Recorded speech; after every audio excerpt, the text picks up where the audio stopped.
Oh, they're playing our music. I guess that means we're ready to rock and roll. There you go. It's a Friday. I didn't see the "We're on the air" sign pop up. What the hell's going on here? We're off to a flying start. You're like me on Zoom, Jody. Sometimes I get called on first, and you're not ready. You got to fumble with the unmute button. You got to, you're not paying attention. Bang! It happens. I thought I was paying attention. Maybe I wasn't. Despite that, we will give you 2 hours of great Eagle talk here on Birds 365, episode number 35. Woo! 7 weeks, and I haven't decided this is a waste of time. We will do so for you for the next 2 hours, and as of at least right now, we'll be back here on Monday as well. I don't think you should do that, Jody. You might be sending a subliminal message to the wrong people. You know what I'm saying?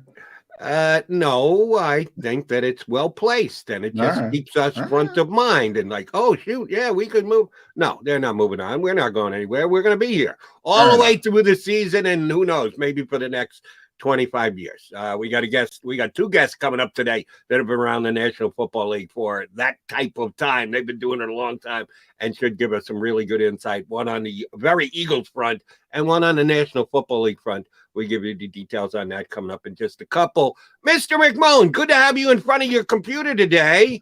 Seeing as you spent your life in front of your computer yesterday, the Eagles made a lot of people available to you media members, and I feel better about the Birds today just because I got to know a couple people that are going to be major movers and shakers with the Philadelphia Eagles this upcoming season. Yeah, you finally got to see the coordinators. I think that was the biggest part. And you see the theme they're going for. I mean, it's pretty obvious that they're all young. They're all enthusiastic. They're all trying to bring this new energy into the building. And, I'd say it all the time. Everybody wants to copy Sean McVay and what he's done in Los Angeles with the Rams. The Eagles have gone down that route with these young, innovative, supposedly coaches. We'll see how it works out. Obviously, that'll be told on the field, but you can certainly see what they're going for. I will say that. And it's working for them, at least in this Eagle consumer's mind, because yesterday I not only was intrigued by what Jonathan Gannon had to say, but he actually made me smile with a couple of things that he said in his first media session with you guys yesterday. Enthusiastic, yes. Certainly has a plan and a position, yes, you like to see. And his whole hits philosophy, which I'll let you explain here in just a second. But I'll tell you what I liked most about him, John. And this has been my belief in coaching forever, for a long time. The fact that he was kind of outspoken about the fact that because people wanted to tie him down and give us your exact philosophy and how you're going to do this and how you're going to do that. And he said, well, guys, there's a couple things here that you can't put into the equation yet. I don't even know my players. We've got to see our players. We got to coach up our players, and we got to figure out what they do best. And then with what they do best, that's how we're going to deploy them when we put our defenses in place. Yeah. And we don't know the opponent. You're asking me questions about an opponent. Well, we're going to have that many different opponents during the upcoming season on a given Sunday, depending on what the other team has, the other team does. That's going to help to dictate our defense. I've always believed that's the best way to attack, that you can have your system and your beliefs in your system, and then you're going to make those players capable of doing that. A square peg, round hole, that doesn't work. You have to have some flexibility, and I thought Jonathan Gannon showed a ton of that yesterday. Yeah, he said all the right things, but that's what it is, Jody. And, I've heard this a lot over the years. You're 100% right. The coaches that have their scheme, and basically it's become a cliche around the NFL when you're hiring coaches. People around the league will tell you, if you are hiring a scheme, you're doing it wrong. In other words, if you see somebody running something you like, Adam Gase would be a good example to you with the Jets, and before the Jets, the Miami Dolphins. If you see something you like, and that was 600 points and 50 touchdowns in Denver with Peyton Manning, and you get all enamored with that and say, I got to have this guy. I got to run that offense. Well, he ain't bringing Peyton Manning with him. So, you have to adjust to what you have. That was, it's one of the positive things on the field I say about Nick Sirianni. One thing about the Colts and the Colts offense, not by design, obviously, by necessity, they had to go through Andrew Luck and JAKIB Brissett and Phillip Rivers over a 3-year span. They were completely different offenses because they had to be completely different offenses. And they were all somewhat successful. Even the year with JAKIB Brissett, it wasn't terrible. They were still able to move the football pretty consistently. So I think that's positive. That's what Jonathan was trying to get across. Look, he loves Mike Zimmer. You can see that. You could see the respect coming through. Matt Eberflus as well from Indianapolis even brought up Emmett Thomas and Jerry Gray and guys like that. You could see the respect he has for those players.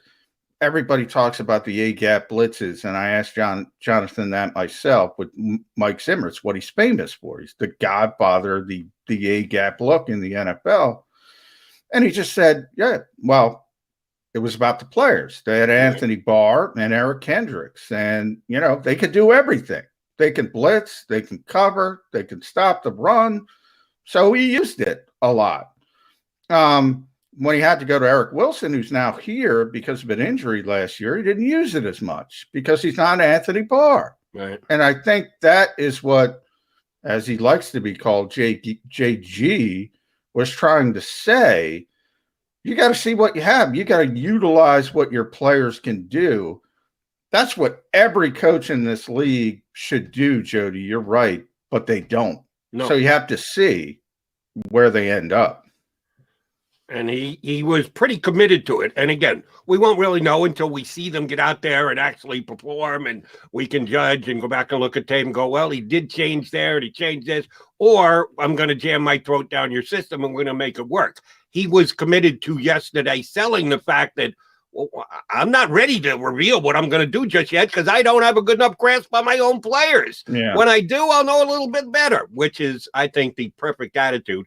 And good job by you calling him JG, sucking up immediately, won you brownie points with the new defensive coordinator. So thumbs up, McMullen. And the other thing that he kind of harped on yesterday that I liked was the fact that you got to go against your opponents too. That it's nice to have a philosophy. It's nice for you to believe what you're going to be able to do week in and week out, but it depends on who you're going up against. And we know what the Eagles' schedule is now, so we know the type of teams, but they'll get film on all of those guys too. Again, flexibility for players is nice. Flexibility for coaches, at least from my point of view, is a necessity as well in the league these days. You know what I found most refreshing about Gannon, Jody? What's that? He said everybody runs the same thing. It's not about what you do, it's about how you do it. It's awesome to see that refreshing honesty. There's only so many things you can do, and as you scale back with practice time, and we've talked about, it becomes even more. And I was thinking yesterday when we had Hollis Thomas on, and Hollis is an old school guy, and he's talking about you need to prepare, you need to practice. I'm thinking the Eagles are going in this young coaching direction for a reason, because old school guys, and I include myself in them, you're probably in it as well, Hollis, we're used to a certain way, and it's tough to go in a different direction. Whereas younger coaches, younger people, they say, okay, this is the way it is. This is the rules you're giving to me.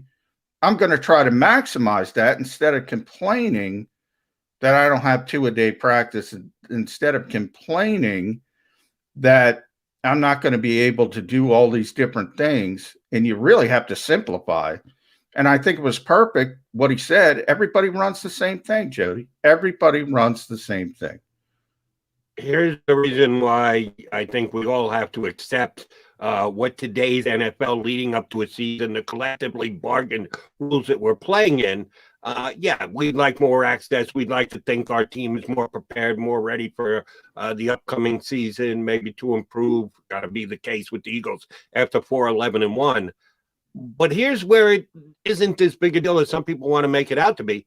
It's still the same for everybody. Yeah. And it may actually be more conformed than ever before, because 20 years ago, 25 years ago, 30 years ago, teams could actually decide themselves how much work and how much time they were going to put in. Some teams with very famous 2-a-day type practices, how many hours they were going to get and how much work they're going to actually put in.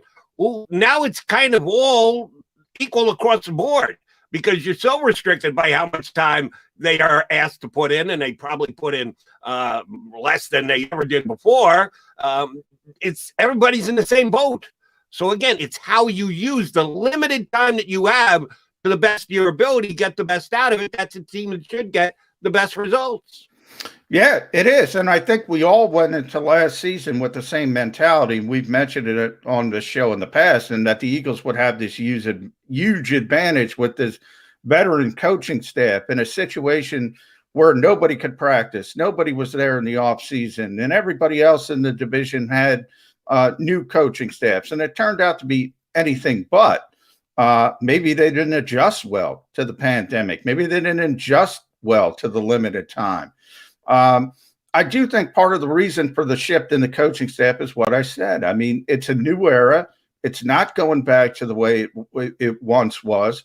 So you have to have maybe new ideas, and people think about things in a new way. This really started all the way back with Chip Kelly with the Eagles. And, you know, the one thing, for all the criticism Chip gets, the one thing he always said that's kind of resonated with me is, you know, don't tell me something and say that's the way it's always been.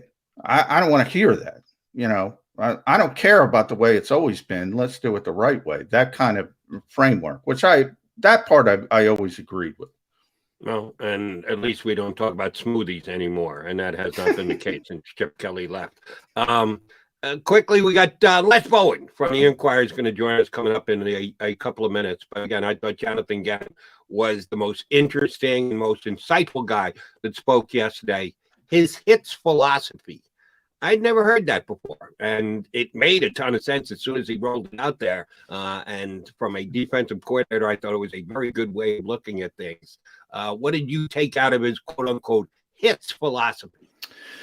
Yeah, I mean, it's nice. It's nice to put a little bit of a tag on things. And he's talking about hustle, intensity, takeaways. You know, we all talk about that in smart football. Basically, it's just, you know, if you play that way, you're going to have a pretty good football team. But I think, you know, one thing he stressed was effort, and he felt that Indianapolis under Eberflus, and obviously he was there, we're a big effort team on defense. But he also said the Eagles in a bad year were also a huge effort team on defense. He saw a lot of effort. Maybe it's lip service, maybe it's not. But he said that wasn't the problem. That's what he wants to bring to this organization. But, you know, Jody, it all comes down to talent. Does he have enough talent on the back seven? On paper, probably not right now. So he's going to have to mask some deficiencies, and that's where he'll, you know, get his reputation as a coach. And we'll see if he's capable of doing that with, as you say, as of right now, seems to be, at least our interpretation, our evaluation, a somewhat undermanned back seven. But you couldn't take that from the coach yesterday. He seemed to like what he's got so far in the room. But we hope the Eagles are adding at least a little bit more talent there before the regular season gets underway. He was just one of the three coaches who spoke yesterday, along with three players, veteran guys, two really veteran guys, one relatively young, who's becoming a veteran pretty quickly, and Miles Sanders, who also spoke yesterday. We'll break down all the stuff that those guys had to say, and we'll get a helping hand doing it. Joining us next from the Philadelphia Inquirer, veteran football writer Les Bowen joins us right here on Birds 365.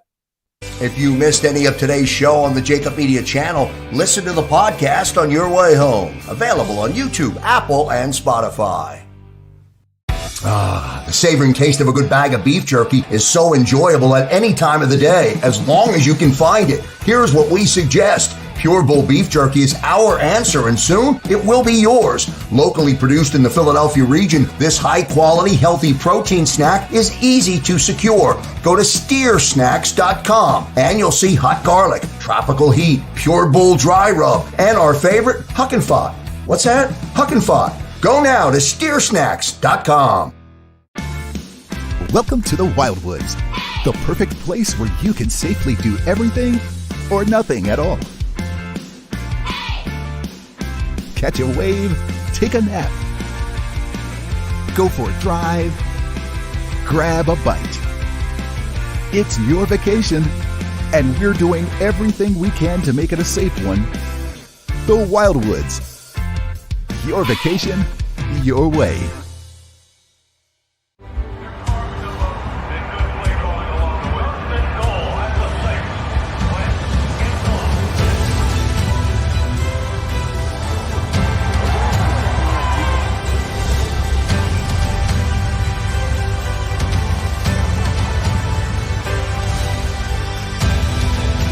Field of life, First Trust Bank is there for you. Champions on three. 1, 2, 3. Because Philadelphia dreams deserve a Philadelphia bank.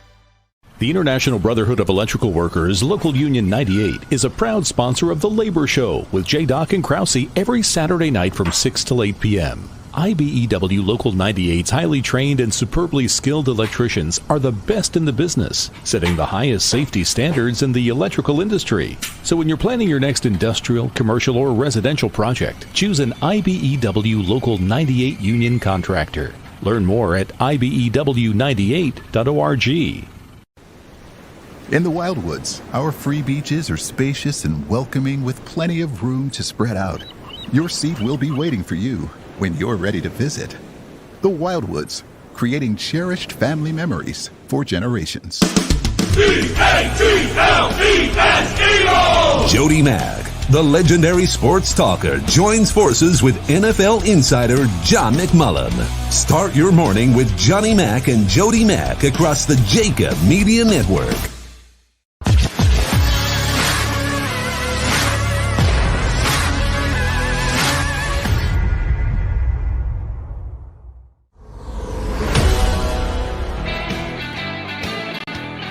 It is a Football Friday here on Birds 365.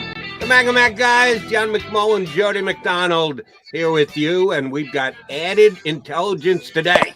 Joining us here on Birds 365 is from the Daily News, Eagles beat writer Les Bowen. Les, looking good today. How are you, bud? I'm great, fellas. How are you? Doing well, Les. I love the T-shirt, the All Juice team. Yeah, it's actually a tribute to sports writer who passed away. John knows this. Therese Taylor in Kansas City, a young guy who died suddenly back during the winter. It was something that he did, his All Juice team, and they sold these T-shirts to raise money for a scholarship at Howard University in his name.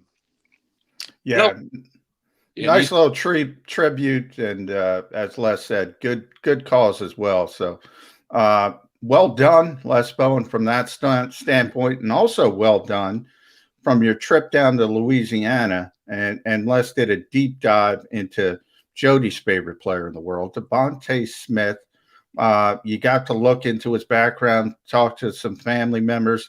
First of all, what is the name of the city? How do we pronounce it? Apparently, they call it Amite, which, it's Amite, which I would never think Amite, but Louisiana is weird in that way. What really happened there was I was already going to Louisiana. I have a son, Dan Bowen, my younger son, if you're keeping score at home, who was getting his master's from LSU that weekend. And draft night, when they did draft Devontae, when I got done work, I started looking, at stuff, and I thought, wonder where that is in Louisiana. It turns out it's about an hour's drive east of Baton Rouge. So then I changed my travel plans, stayed an extra couple days after my wife went home, and got to go to Amite. And it was a good thing to do. I've enjoyed. We used to do a lot more of those kind of, how newspaper business has been, or the media company business has been. 15 years ago, there was a lot more money, and we did things like this routinely. Right. If the Eagles drafted a guy, I did a huge Kevin Cobb piece once, going down hometown in Texas, which didn't turn out to be all that useful in the long run. They thought it was going to be useful. That's all that matters, Les. They thought it was going to be really useful. Yes. But I did enjoy the piece. Everybody should check it out at Inquirer.com. I think some of the things about DeVonta Smith that sort of jump out at me is his maturity, and I think you got to get to the core of that. Yeah, it's really interesting. His mom's a social worker in Amite, and when he was little, her job required her to go out and kind of rescue kids from troubled situations, fraught situations where people were, domestic violence and things like this. And he got to, even though he comes from a very stable family situation, he got to see and experience, these traumas through her. And he was very worried about her during this time, didn't like her having to do that. And I think it influenced his frame of mind. His references growing up were all about, doing the right thing and, not causing strife, I guess. He just seems to be, he went back for this last year at Alabama, could have gone to the draft last year, wanted to get his education degree, and has some ideas long-term about, helping people and so forth. So, I think he's a mature guy. I think he's a culture setter kind of guy. And that's, with this team, that's something we're seeing a lot of this year. They know that the guys that have been the leaders for many years are kind of aging out. They're all over 30. The Jason Kelce's, the Brandon Grahams, the Fletcher Coxes, Brandon Brooks, Lane Johnson. They need a new group that's going to really take over the locker room eventually, and be the people that really, are the heart and soul of the team. And I think DeVonta is one of those guys. Don't say over 30 around Fletcher Cox. He'll get annoyed. He is I'm just not in 30. my 30s. He's not in his 30. 30. He's just 30 years old. Do math a lot different than Yes. One more Amit question before we get to DeVonta and everything you guys were able to get out of the people that the Eagles made available yesterday. If it's only an hour out of Baton Rouge, and I've got family down in Baton Rouge, my brother-in-law is a LSU alum, still season ticket holder, lives and dies with the Tigers. How'd they let him get out of town? How's he end up in Alabama and not an hour away in Baton Rouge?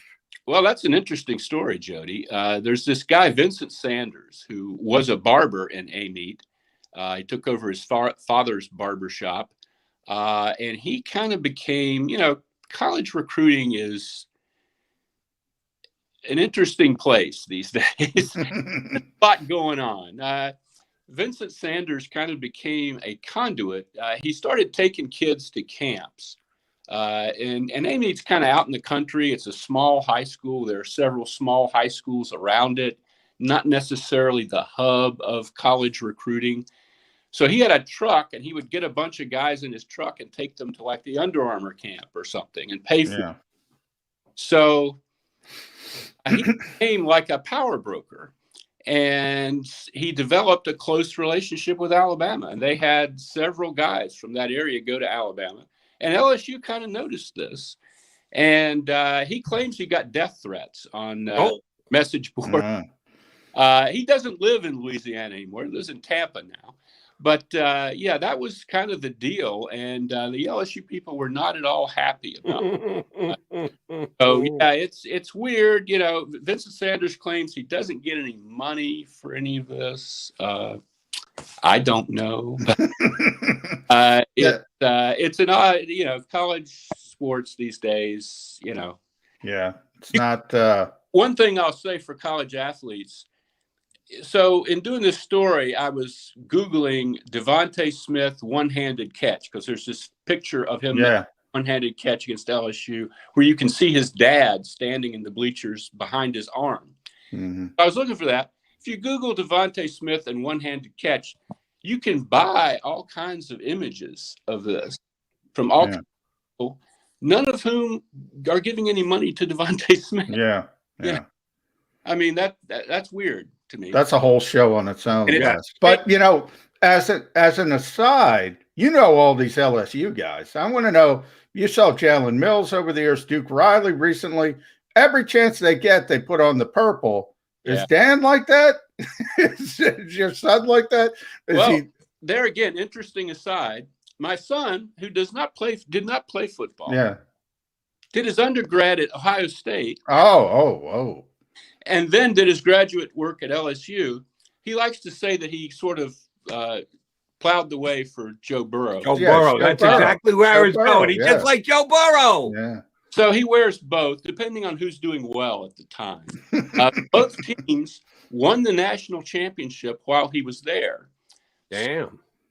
So I'm assuming he's a Yankees fan, Lakers fan, Eagles fan. Okay. But he's trying to get a job in counseling, sports psychology now that he has his master's. He worked in the athletic department there at LSU. So if you are hired in that capacity and you would like to see your school win the national championship, there you go. Hire Les's son, and that'll get the job done. It's a good selling point, Les. Good selling point. All right, Les, let me ask you. Yesterday, kudos to the Eagles. They made a bunch of people available. You knew the coordinators were coming. You guys' first chance to actually get to question and or at least via Zoom, see these guys and a couple of veteran players. Who impressed you the most? Who said something that grabbed your attention the most out of all the guys who were made available yesterday? Well, I think you were touching on this right before I came on. I think Gannon was amazing.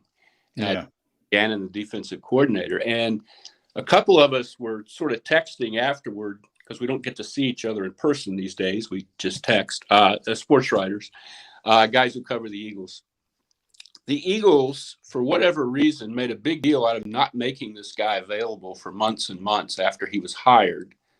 Yeah. Afraid that he was going to give away some humongous secret, or I don't know what the hell the problem was, but he was, if they could have gotten him out there 3 months ago after, let's say, the first Nick Sirianni press conference, which was kind of he kind of caught people wrong-footed. Yeah. This guy very much sounds like he knows what he's doing. He's been in these situations before.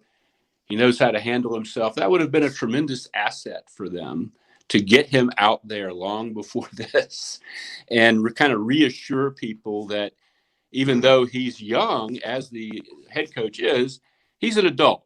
I mean, this is a guy that seems to know what he's talking about. And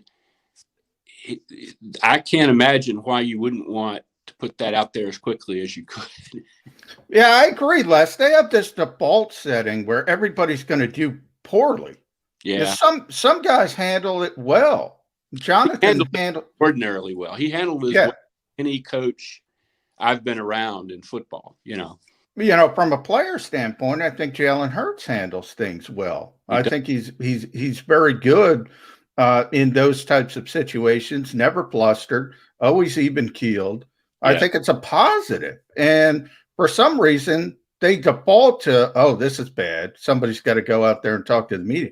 Personally, I don't understand it, but I agree with you on Jonathan Gannon. And I think it was ironic, Les, when he said everybody runs the same thing. So what's he giving away? He's trying to point out the fact that it's not what you do, it's how you do it. And just the fact that he thought about the question, sometimes he came back. Mm-hmm. He did a Jen Psaki and came back to it and gave some really thoughtful answers. If you look at all the coverage today, it's glowing. Yes. How do they not see that? I don't know. I think there was a lot with Sirianni. There was a lot of, back then, they hadn't resolved the Carson Wentz thing, and he didn't come off well when he tried to answer questions about that. And they just sort of went into, bunker mode, I think, at that time. There's this fear anytime they put somebody out there that someone is going to ask a difficult question. Well, they are, kind of part of the deal. And you don't have to, you can just answer it in a smooth manner. I mean, you don't have to, it's not like that's kryptonite to me, but I don't know. I think things are changing there. I think it might be a little different going forward. And I think this group of coaches is going to help them in that regard. I think they're pretty good. Michael Clay was good. And was good. I don't think they're going to have a lot of problems there in terms of presenting their case to people. I think the guy who's probably the most kind of out in left field is the head coach, but I think now that people have heard him a few times, they realize that he's just like a really sort of boundless enthusiasm kind of guy who can kind of get off on a tangent. And, it's not that he's, I think people will learn better how to take him as time goes by. Let's flip it to the other side of the ball. First time you got a chance to talk to Shane Steichen as well, the offensive coordinator.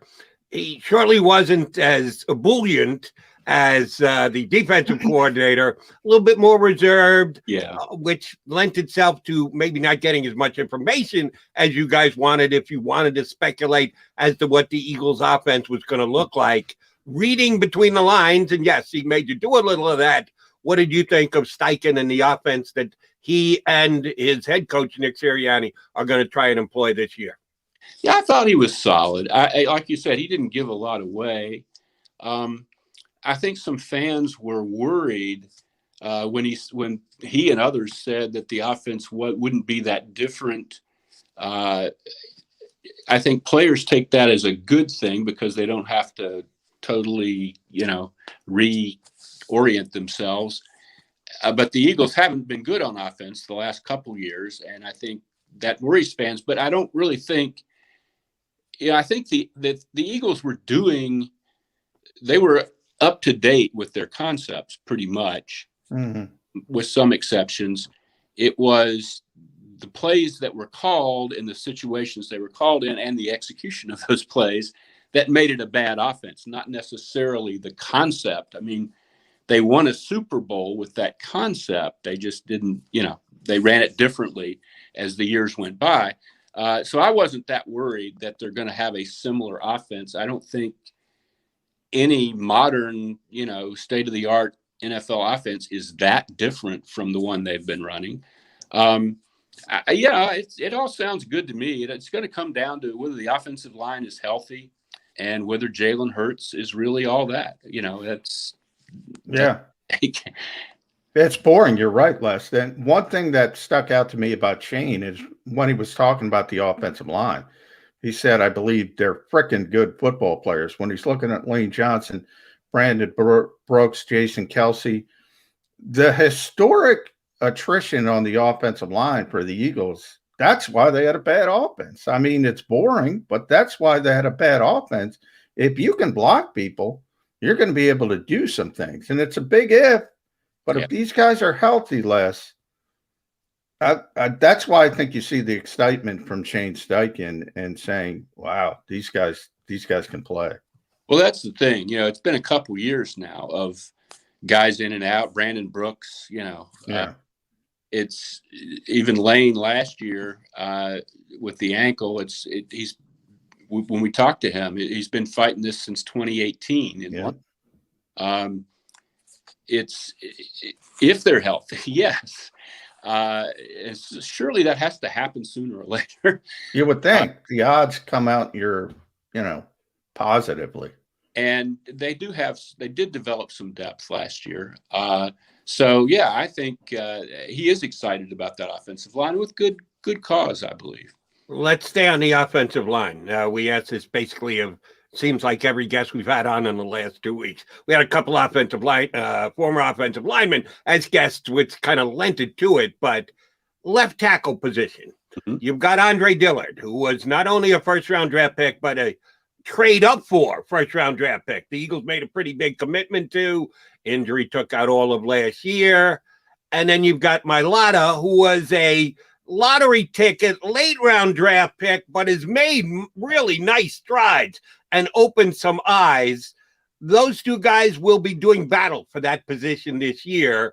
Different people will theorize as to how they look at it before they ever get going on the field, high pick, low pick, guy who's actually shown you something when he's out there, Mailata, versus a guy who really hasn't. How do you think that plays out? How do you think the Eagles look at that competition? We know it's a competition because every chance an Eagle coach gets to talk, he says something about competition. So we're certainly believing that's going to be the case at left tackle. How's it going to play, Les?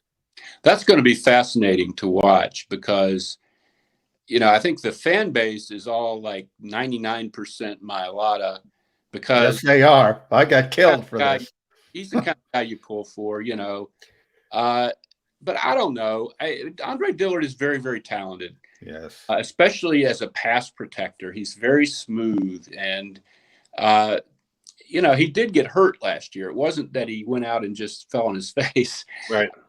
He fell on his face the year before at right tackle. He didn't really fall on his face at left tackle. He was maybe not everything he might have been, but, he wasn't terrible at left tackle. We'll see. They're not going to just give up on Andre Dillard because they have Jordan Mailata. And with Mailata, the fans don't want to hear this, but as much of a physical marvel as he is, there are still times when you can tell that he just started playing this game a few years ago. There are times when he just totally misses what's going on, and does exactly the wrong thing. And it doesn't happen a lot, but it happens. And I don't know how it's going to work out. They can both be starting left tackles in the NFL, I think. People love, Mailata's competitiveness, his embrace of his, the gargantuan task that he had coming into this with no background whatsoever. That should not work out 90 times out of 100. That should not work out. A guy that's never played the game, trying to make him into a football player. This guy has been so persistent and so dogged and so committed that it might work out in his situation. But, Andre Dillard was a first-round pick for a reason. He is talented, and we'll see. There are questions about his makeup. Did I bring this up the other time I was on with you guys? I did a story, Andre's first training camp, that resonates quite differently now than it did then. His high school coaches came to camp, and I talked to them. I remember that day, Les. And it was, at that time, Andre was being celebrated as this great young player that they had nabbed, that he had slipped a little bit in the draft. And they were telling a story about he had been a basketball player, and they wanted him to play football. And he came out for football. And he was, freshman or sophomore. He thought he was going to play JV.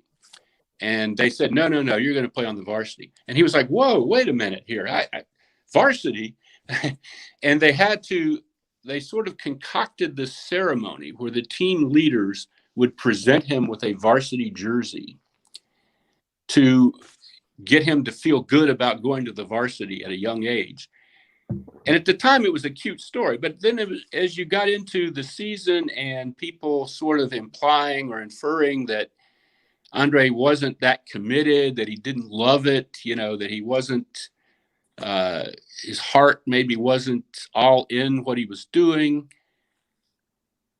The story hits differently. Yeah. This is something that happens in football.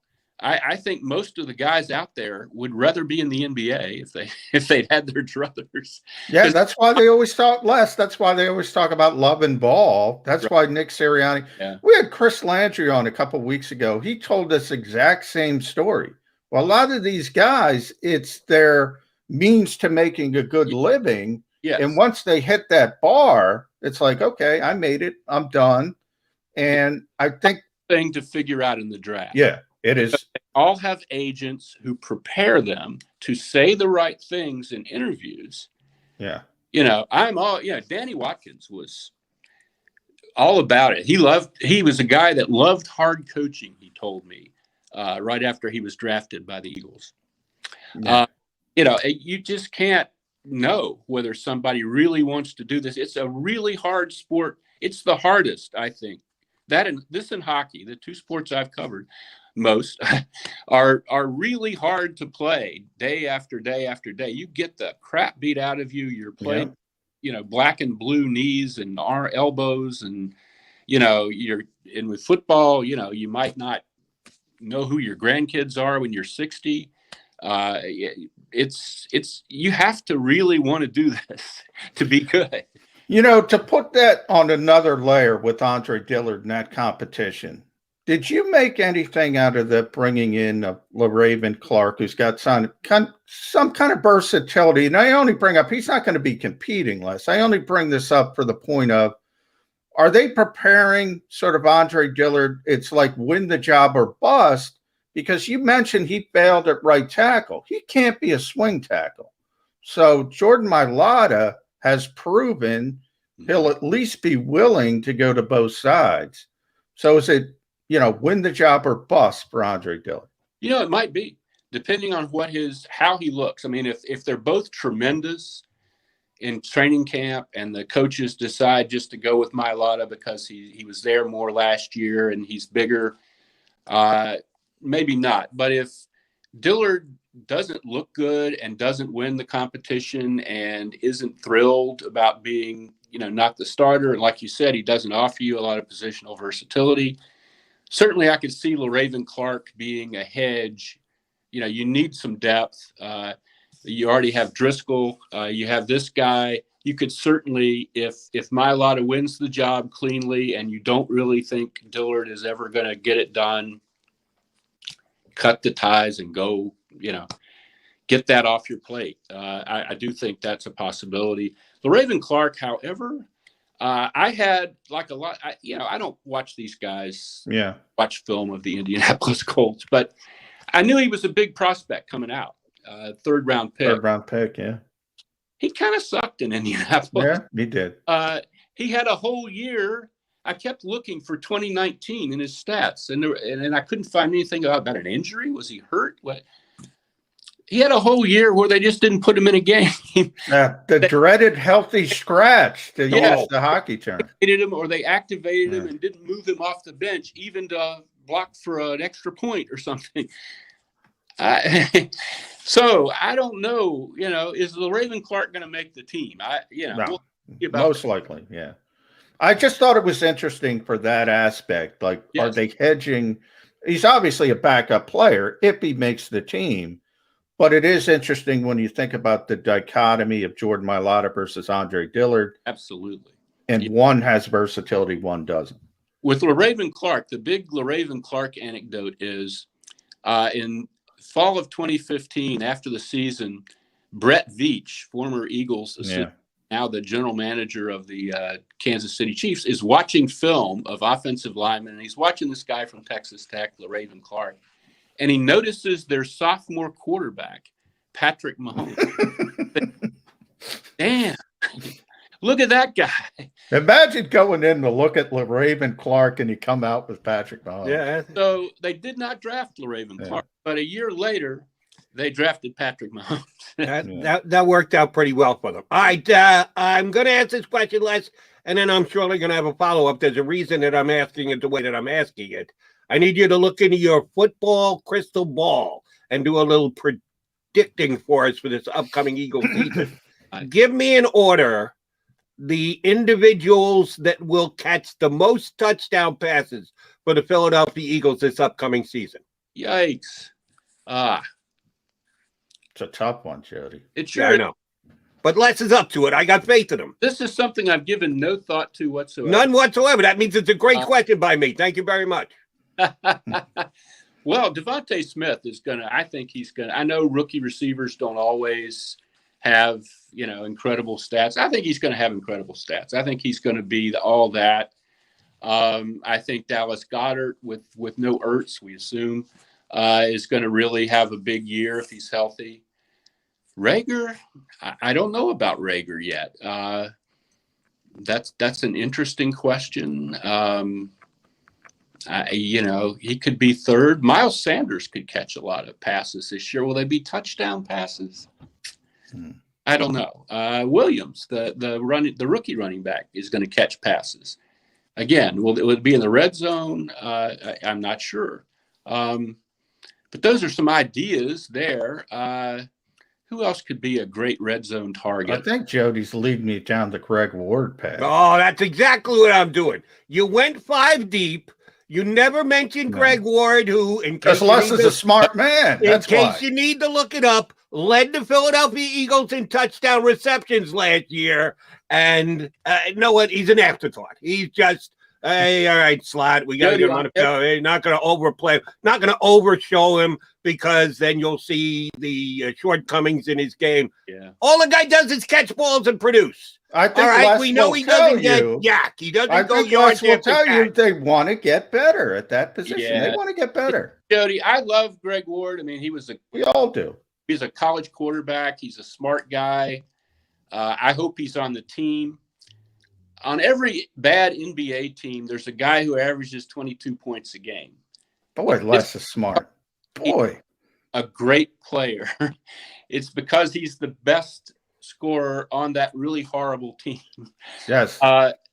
He's Fred Carter on the 1973 Sixers. That's my comparison. That's a very good comparison. It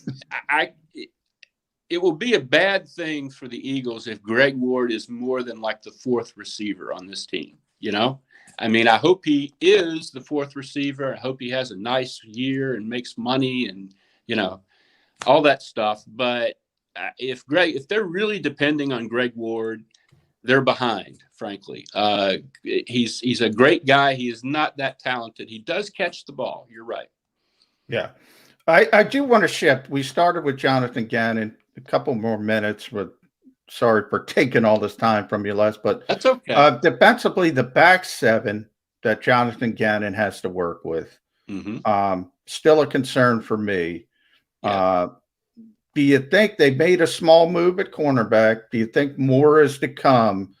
And what do you think of the Ryan Kerrigan move? I mean, is that an indication that this team is falling down sort of that same path and saying, maybe we can compete in this division? Yeah. Let's bring in a veteran guy.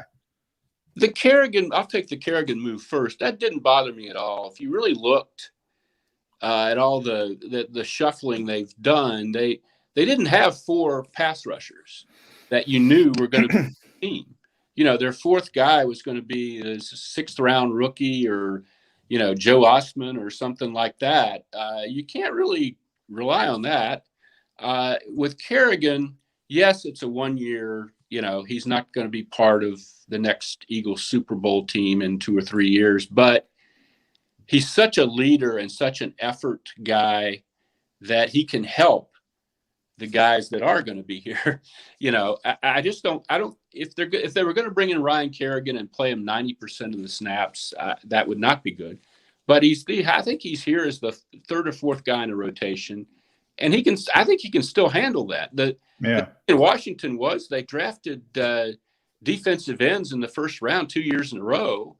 And, you know, he was still productive in the limited time that he got last year. So, yeah, I'll take Ryan Kerrigan. The corner thing is tougher. I wish they could find a Ryan Kerrigan out there somewhere on the market. There's still that Nelson guy from the Steelers. I would guess he wants real money.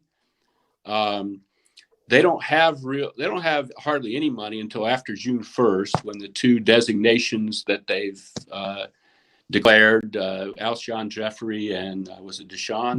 Malik Jackson. Malik, the other Jack. Okay. Yeah. Those 2 go on, you know, they get the cap relief from that, and presumably they do something with Ertz. Then they might have the money to do something at corner. I really think they need to. I don't see how they compete at the corner opposite Darius Slay right now. I'm just going to remind both of you 2 guys that after his 3rd year. We lost Jody. We froze up. I think he was going to give us another Greg Ward. He loves Greg Ward, Les. He loves Greg Ward. I love him personally. Yeah. I've said the same thing I root for the guy. I hope he has a great year, but it's pretty clear the Eagles want to get better at that position, and they should. Yeah, Greg doesn't offer you a whole lot in terms of route running or, you know, speed or, you know, he's a guy with hands who's not real big.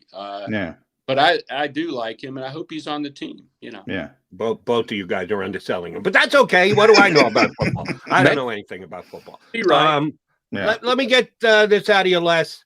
We know that the National Football League negotiated with the Players Union how this offseason is playing out. Although they announced it individually per team, it was a bigger and more massive negotiation. The fact that there are no mandatory workouts, none. There is no mandatory camp.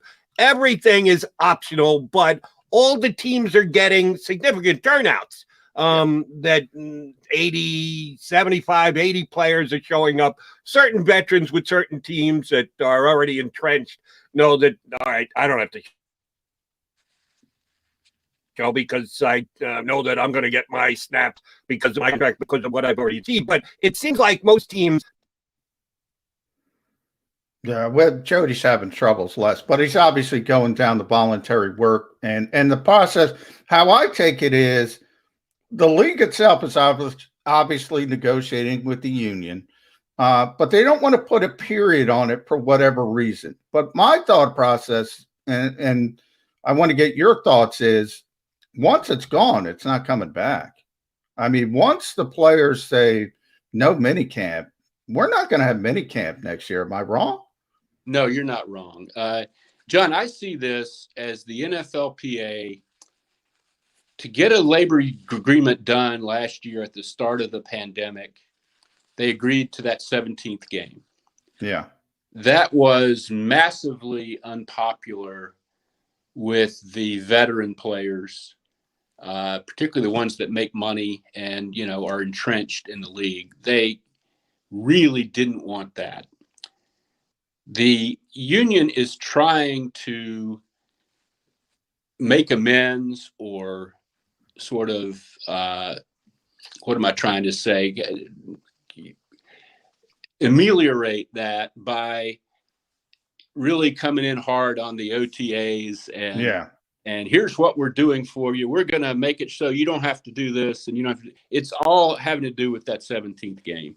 That to them, that makes this much harder, and they don't want to have to, risk injury in the spring. Now that they're doing more in the regular season. I don't know how it's going to work out. It might work out great. Who knows? But they've been fighting for quality of life issues for a long time and trying to scale back the offseason. Interesting. I bring it back to the coaching staff. I don't know if you heard before you came on, I was mentioning maybe getting this new coaching staff with such young players. I'm an old school guy. I admit it. You covered this league for a long time, going back to two-a-days. A lot of old school guys. We had Hollis Thomas on this week. He mentioned the fact that you need to practice to get good at this game, and they have that mentality. Maybe new ideas, new voices, younger people that look at things in a different way. Just say, okay, these are the rules. Let me maximize my time. Whereas the old school coaching staff might lament, I don't have this time. What am I going to do? Do you see any of that? I do. I do see that quite a bit. I think the NFL is kind of over. There's a tendency to make too much of everything in the NFL. One problem they have is that the off season is so much longer than the other three sports. Yeah. If you've ever covered the other sports, basketball, the playoffs end in June and they're back in camp, late September, early October. Baseball, November to February is the off season. Hockey, the Stanley Cup usually ends in June. They're back in camp in September.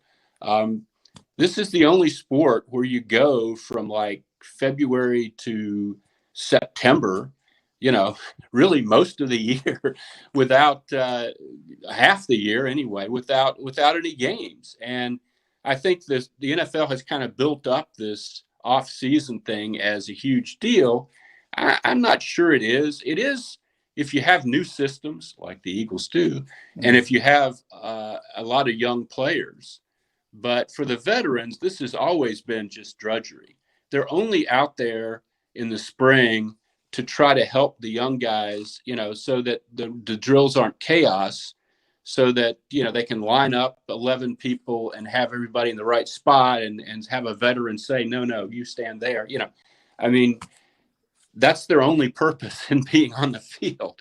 They don't need this. They all work with trainers. They all, nobody's like gaining 50 pounds in the off season or anything like that.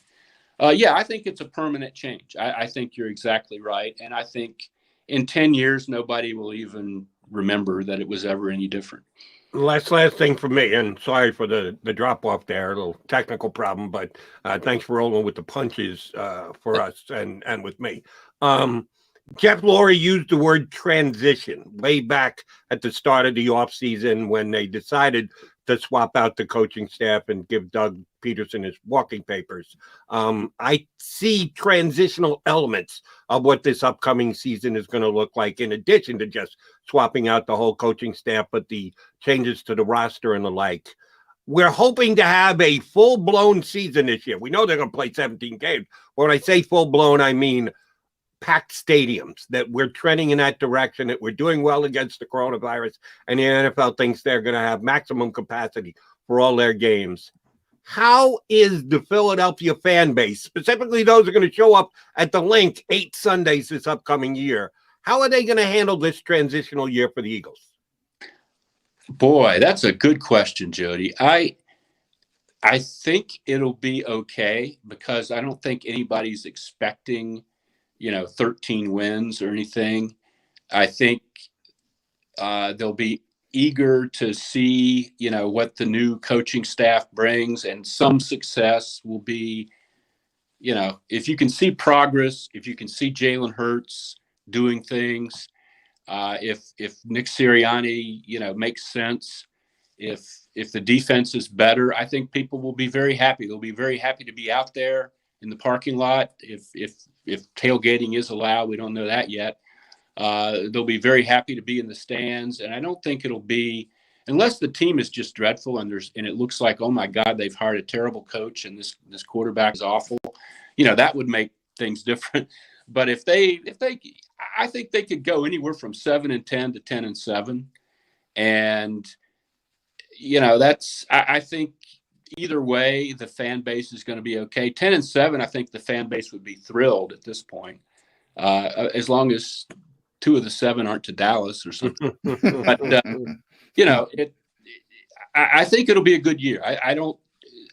It's a new era. You get some slack. I think everybody understands that. And Hurts is still brand new. I think it'll be a little bit like 2016 was for the Eagles. And 2016 was not a bad year if it leads to 2017 and 2021. That's great stuff. Again, I'm sorry for dropping off. You stayed steady the whole time. You always do, my friend. Thank you for coming on. We'll be tapping into you again soon enough. Thank you very much, guys. Thanks, Les. That is Les Bowen from the Daily News. Been covering the Birds for decades here in this town. Does a great job in his writings and whenever he comes on with us. We would be the Mac and Mac guys. He's John McMullen. I'm Jody McDonald. Hopefully our connection stays solid, because we still got an hour left on Birds 365. If you missed any of today's show on the JAKIB Media channel, listen to the podcast on your way home. Available on YouTube, Apple, and Spotify.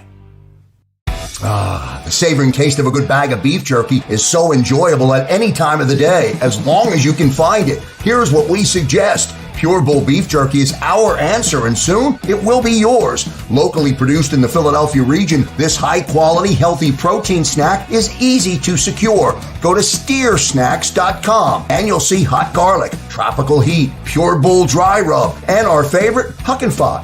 What's that? Huck and Fod. Go now to steersnacks.com. Welcome to the Wildwoods, the perfect place where you can safely do everything or nothing at all. Catch a wave, take a nap, go for a drive, grab a bite.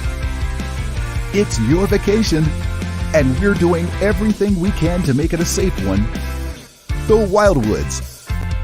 Your vacation, your way.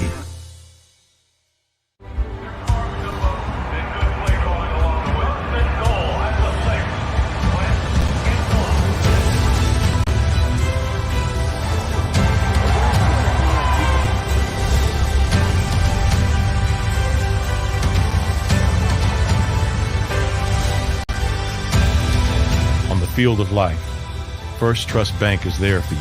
Champions on 3. 1, 2, 3. Because Philadelphia dreams deserve a Philadelphia bank. The International Brotherhood of Electrical Workers, Local Union 98, is a proud sponsor of the Labor Show with J. and Krause every Saturday night from 6 to 8 p.m. IBEW Local 98's highly trained and superbly skilled electricians are the best in the business, setting the highest safety standards in the electrical industry. So when you're planning your next industrial, commercial, or residential project, choose an IBEW Local 98 union contractor. Learn more at ibew98.org. In the Wildwoods, our free beaches are spacious and welcoming with plenty of room to spread out. Your seat will be waiting for you when you're ready to visit. The Wildwoods, creating cherished family memories for generations. Jody Mack, the legendary sports talker, joins forces with NFL insider John McMullen. Start your morning with Johnny Mack and Jody Mack across the JAKIB Media Network.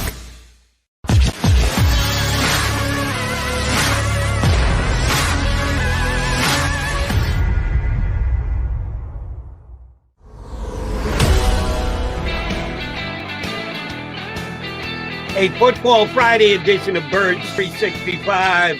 The Mac guys, John McMullen, Jody McDonald here with you, or at least we're here now. Hopefully I don't drop off again. I don't know what the hell happened there. I just disappeared right in the middle of our segment with Les Bowen, who was tremendous with us again. Stuck around for a very long period of time. And I just saw this now. I'm going to make my partner do a little work here. You got your computer ready and handy? Can you it's right in front of me, Joe. Can you do Twitter while we broadcast at the same time? Yeah, I can do Twitter. You can. Do me a favor. Check out Les Bowen's last tweet. All right. Or it might be his next to last tweet. It just came up in my general group of tweets. It is just it grabs my attention. You're talking about his dog tweet? Yes, has zero to do with the Philadelphia Eagles. Now, we just had Les on. He's a straight shooter. He kind of like Shane Steichen, to the point, not very emotional, but you got to pay attention because he's going to give you information. But he's not going to fall down on the side of emotion like some of the Eagle coaches. Yeah. I can't believe what he tweeted about his dog. Do our listeners a favor. Read to them our last guest's last tweet. Well, the Les is very similar to me, and my dog hates other dogs as well. He did it for National Rescue Dog Day. Is your dog a rescue dog? Yes. So is mine. And her name is Allie. Les says she's the most wonderful dog in almost every way. But our one request was that the dog get along with other dogs. So, of course, Allie feels strongly that all other dogs should die. It is her mission statement. So I don't know if she belongs to Hamas, but her mission statement is not a good one. Oh, that's hysterical. And he's got a picture of his dog, and she looks like the sweetest thing in the world. Oh, yeah. Doesn't look like she'd hurt a fly. And the dog is ready to just go out on a killing spree and take out every other dog on the planet. Don't be going over to Les Bowen's house with your dog, McMullen, because you might not come home with one. Yeah, that would be an interesting matchup because my dog is the same way. If any dog walks by our house, Jody, she goes berserk. That dog is not allowed in her area, never mind anything. But she's the sweetest dog. I mean, she just, the only thing she would do to you is kiss you to death if she ever got. Now, she will scare you before she kisses you to death because if you come near me or her mother, she's going to bark and make you think you're going to die. But then if you not afraid and if you go to pet her, she'll just kiss you. She'll kiss you to death. And my dog is different. We were on our second dog, my wife and I. We went from Roxanne, to Moxie. So we've had Roxy and Moxie over the last 15 years. And Moxie is now head of the house these days. She didn't bark at anybody. My old dog, Roxy, used to, anybody came to the door, it's a death march. Yeah. So he's going to take off the leg whoever came to the door, including people that she should know who've been in the house previously. Doesn't matter. This one loves everybody. She is just absolutely adorable. She's big too. She's a Catahoula leopard, which is a kind of a different kind of breed. She could do some serious damage if she wanted to, but she is anything but a killer. I've had big dogs in the past. Big dogs are mellow, man. They kind of walk around. I call it big dog energy. They walk around like, you can't do anything to me. I'm just mellow. Whereas little dogs, they get anxious and there's a lot of anxiety, and they're the big talkers. There's no question about that. What does your dog weigh these days? She's about 30 pounds. She's a Beagle Bulldog. Yeah, my dog's at least 80, maybe sneaking up at 100. She's pretty big, and could do damage, but you'd never know. Yeah. That's big dogs, Jody. We're having a Jody Mack technical problem today. We've lost him again. We froze. We're going to have Alex Marvez, national football reporter, Sirius XM host. And by the way, for those of you who know Jody and I, we are big wrestling fans. And Alex is also doing commentating, doing interviewing for AEW Wrestling. So we'll get into that a little bit, but we're going to head to the break. We're going to have Alex after the break.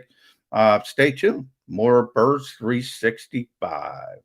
If you missed any of today's show on the JAKIB Media channel, listen to the podcast on your way home. Available on YouTube, Apple, and Spotify.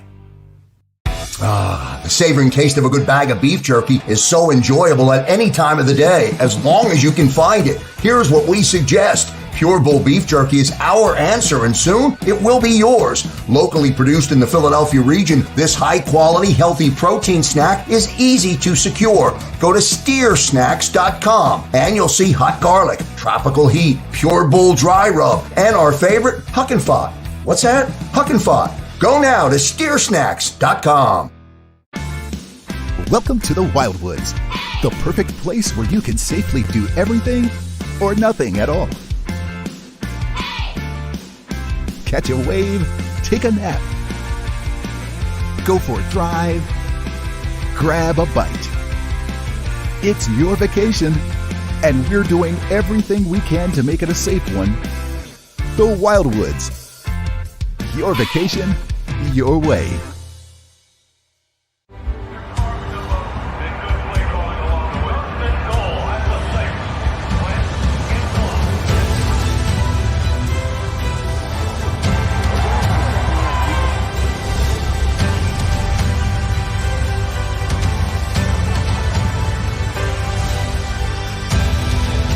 Field of life, First Trust Bank is there for you.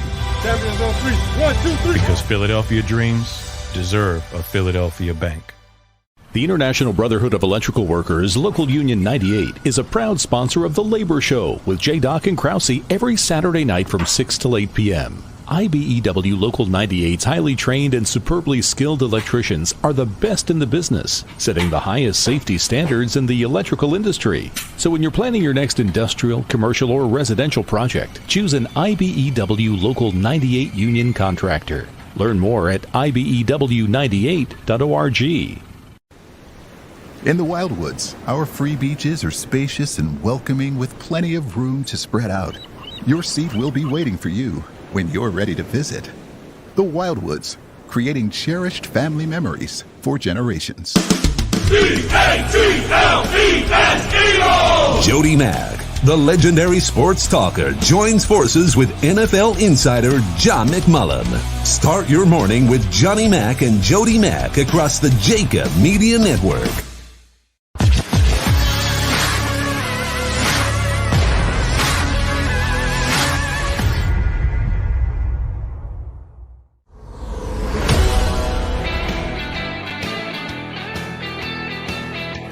Well, Fridays, I'm not sure what I'm doing wrong, or my computer's doing wrong, or my internet's doing wrong, but something's going wrong because I dropped off a couple times today. Appreciate your patience, Eagle fans. here on Birds 365. The Mac and Mac guys, or at least one Mac. Johnny Mac has been steady, much like Les Bowen. Johnny Mac has been steady all show long. Unfortunately, I've dropped off and come back and dropped off and come back. And I'll continue to do that until the show is over. John said before we went to break, we're waiting for Alex Marvez. A little early, Alex wasn't scheduled to join us for another 10 minutes, but we should be able to punch him up at some time. He's been covering the National Football League for decades, as a matter of fact, doing shows these days on Sirius XM's NFL channel, but also being part of the broadcast team on AEW. And yes, Mac and Mac are both huge wrestling fans. I watch the WWE on Mondays and Fridays and now Tuesdays with NXT, but I'm also an AEW fan on Wednesday nights. And Marvez always gets the key behind-scenes interviews with all the top guys from the AEW. Yeah, Marvez has my dream job, to be honest, Jody. I want to get in that industry. I want to cover that industry. But, you got to go where they pay you. So Marvez gets to do both. Yes. I'm envious. But you'd probably have to live down in Jacksonville. Have you ever lived down south? Lived in Tampa for a while. Very short time, about 2 years. And I'd love to live there again, by the way. And I've never been anywhere but here in the Northeast in my life. I've always said that one of the very few places I would actually move Northeast to would be San Diego. I could deal with 78 degrees. Except for the tax. I mean, the weather, the taxes are just, and the cost of living, that makes it but just from a weather standpoint, best city in America. Right. And I may be able to pull that off because I don't know about you. You're going to grab Mega Millions tickets, or is it Powerball? I forget which one. One of the two of them is over 500 million. Oh, is it? No, I have to check that out. That's my wife's. She keeps an eye on that. So she does? She'll let me know. Today is a Friday drawing, so you might have to make sure that you get those tickets because I play. My general rule is, and I know we're waiting for Alex Marvez, and I don't want to get too in-depth on any Eagle conversation with John because we're going to have to jump in when Marvez joins us. So instead, we'll talk lottery. I do want to talk about you going down this Greg Ward path. Les and I are just trying. Look, we're not lying. Yeah, well, you're haters. There's no question. There's no question in my mind. You're both haters, Jody. No, we are not haters. What we're telling you is the team wants to get better at that position. Now, if they don't, they don't. But it's a bad sign. That's what we're trying to tell you. We're not lying to you. Right. And what I'm trying to tell you, and if they're listening, the Eagle coaching staff, all this guy does is catch balls. And I don't know this for a fact. I've never actually asked this question of Bill Belichick, but I'm guessing when he, in his third season, he had all of 10 receptions. I had his numbers up here a second ago. Julian Edelman when he was with the New England Patriots. Let me quickly give you his first year, played in 11 games, had 37 receptions as a rookie back in 2009. Came back in 2010, played 15 of the 16 games, had 7 receptions for 86 yards. In his third year, he played 13 games. He had 4 receptions for 34 yards. I'm guessing they were having those same conversations in New England. We just need to get better at that position. And then in his fourth year. Well, they did have to get better at the position. There's no question players can develop. But I'm going to ask you, I mean, Julian Edelman, as you mentioned, I get where you're going. He was a quarterback and Greg Ward was a quarterback, and it takes time to make a transition. But, I mean, if you watch them play, Julian Edelman had extraordinary short area quickness. I mean, unbelievable. And those are traits that can make you into a really good slot receiver. Greg Ward has a lot of things. He's got football intelligence. He's got good hands. As Les and I both mentioned, he's well liked among his teammates in the organization. Doug Peterson's wife's favorite player. A lot of good stuff. He does not have short area quickness of Julian Edelman. So, I mean, I would say watch those two players play. They're not similar in their skill sets. And that's the problem with Greg is the explosion, the lack of speed. But, what Nick Sirianni said, what Jonathan Gannon said, you don't have what you want at every position. You have to maximize what you have. If he's their best slot receiver, he's got to play. All I'm trying to tell you, and all Les was trying to tell you, is they want to get better at that position. They want to get better at that position. Doesn't mean they can. They want to get better at cornerback. Doesn't mean they can. So I'm not saying he doesn't have an opportunity. I'm saying they would prefer that somebody like Quez Watkins develops. They would prefer that somebody like Travis Fulgham or J.J. Arcega-Whiteside can develop outside so they can play Rager or Smith more in the slot. They would prefer to go in other directions to put more speed and more of that quickness on the field. That's all I'm saying. And what I'm saying is, and I know that everyone's got their prototypic type receivers, and everyone would like to have one receiver at least 6'2" who could make the back shoulder catch. And I want to play if I was seeing where the coaches were yesterday and explaining my philosophy for the first time to you guys. Here would be one of my tenets. My best players are going to play. I'm going to get them out there and give them chance. I'm going to scheme up plays. I'm going to come up with a system where my best players can thrive. And if my three best wide receivers are Smith and Rager and Ward, I'm going to come up with a system that's going to work for all those guys. But Ward is going to be in the slot, and I'm going to find ways to get Smith and Rager open on the outside, even though neither one of them is 6'2" and are going to be phenomenal at the back shoulder catch. I'm going to have faith in my system that I'm going to be able to figure out a way to scheme these guys open, get the ball downfield, move the chains, and get into the end zone. And that's essentially what Nick Sirianni has said. But I think where the difference is, you're putting a period on it. What he's doing is saying, okay, if that's what I have, if that's my best option, that's what I'm going to roll with. But I'm going to try to get a better option. I'm going to try to develop a better option. I have to get better. You don't just put a period on that sentence. You're always trying to get better in this league. If you're not, if you're standing still, you're in trouble. So that is where I think the disconnect is. The Eagles want to get better. That's how I would describe it. The Eagles want to get better at the slot receiver position. Doesn't mean they can get better, but they're going to be trying to get better. And they're going to be trying to develop somebody with greater traits to get on the field. And that's all we're trying to say. I actually think they're okay at the wide receiver position. I'm not in love. Adding a guy like Devonta Smith certainly makes it a better room and a more talented room. But I think there's some potential in the wide receiver room. How are they going to get better at cornerback, Johnny Mack? We talked about it with Les Bowen and the fact that after June 1st, they will have a little bit more cap flexibility. If they release Zach Ertz, they get that after June 1st release player cap with the two Jackson guys.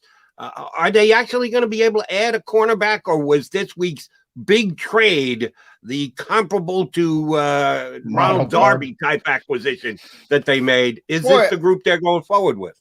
I still think they want to add another cornerback, and we keep bringing up that name Steven Nelson because he's the best one out there, and he's an outside corner, and he's not great, but he would at least be better than what you have right now. If not, I mean, it's similar to what we just said about Greg Ward on the offensive side. If not, you got to put Avonte Maddox outside, and you got to make do, whether it's the new kid, Josiah Scott, or whether it's Zach McPherson. They have a lot of slot corners, so I'm not concerned about that. They should be able to find somebody who could at least hold down the slot position. My concern is the outside corner spot, and Avonte's undersized. I mean, that's the reality of the situation. He's 5'9". You're asking him to cover the Mike Evanses of the world, the Julio Joneses. Week 1, they're at Atlanta. That's Julio Jones if the Falcons don't trade him. That's difficult. I mean, physics say that's difficult. They have very short arms. Maddox and Scott are almost freakily similar from an athletic standpoint. They're both 5'9". They both have really short arms. They can both run.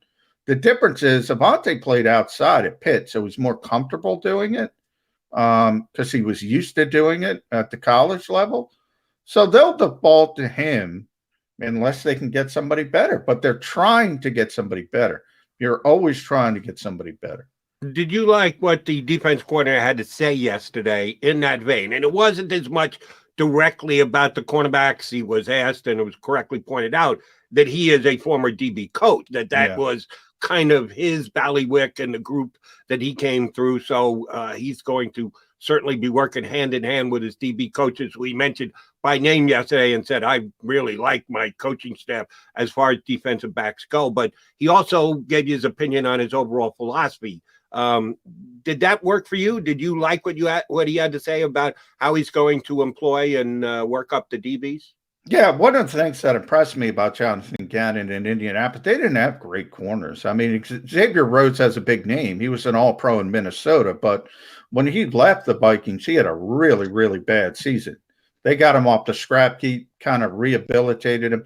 G.J. Carey was on the other side. He did a good job with him. So he's elevated guys that maybe didn't look great on paper. He's going to have to do the same thing here in Philadelphia. We are the Mac guys here on Birds 365. As you can see on the screen, we have our next guest ready to rock and roll to us. He does a phenomenal job covering the National Football League on Sirius XM's NFL channel. He does a great job as part of the broadcast team on AEW as well. The only thing that's disappointing me before we start is, as you can see, both of the Mac guys go with the goatee. Yeah. Pretty gray. Marvez used to have one of the greatest goatees in the history of goatees, and he doesn't rock it anymore. Tony Khan make you shave it? Tell me that's not true, Alex. No, my daughter, she's 4. She said, Daddy, trim the goatee. I said, okay. How can I say no to my daughter? What am I going to do? You know what I mean? The good part was losing weight. Because, and not that you guys, you're thin. No, I have to lose weight. No, but it covers a lot. Like it does definitely. It has a slimming effect. There's no question about it. So at least I dropped a few pounds before doing it. Yeah.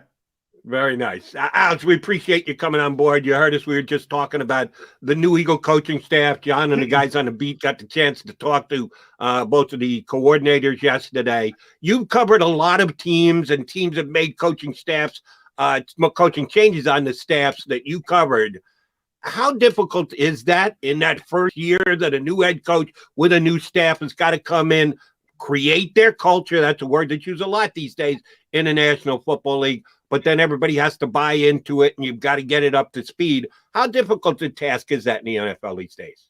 Jody Mack, I think that it depends upon the type of roster situation you're inheriting. And for Nick Sirianni, think about it like this. You've got almost 2 worlds that you're having to put together. And I'm going to just compare this briefly to what's going on in Jacksonville with Urban Meyer. Not a lot of veteran players there, right? I mean, and it's partially because they've been such a bad team.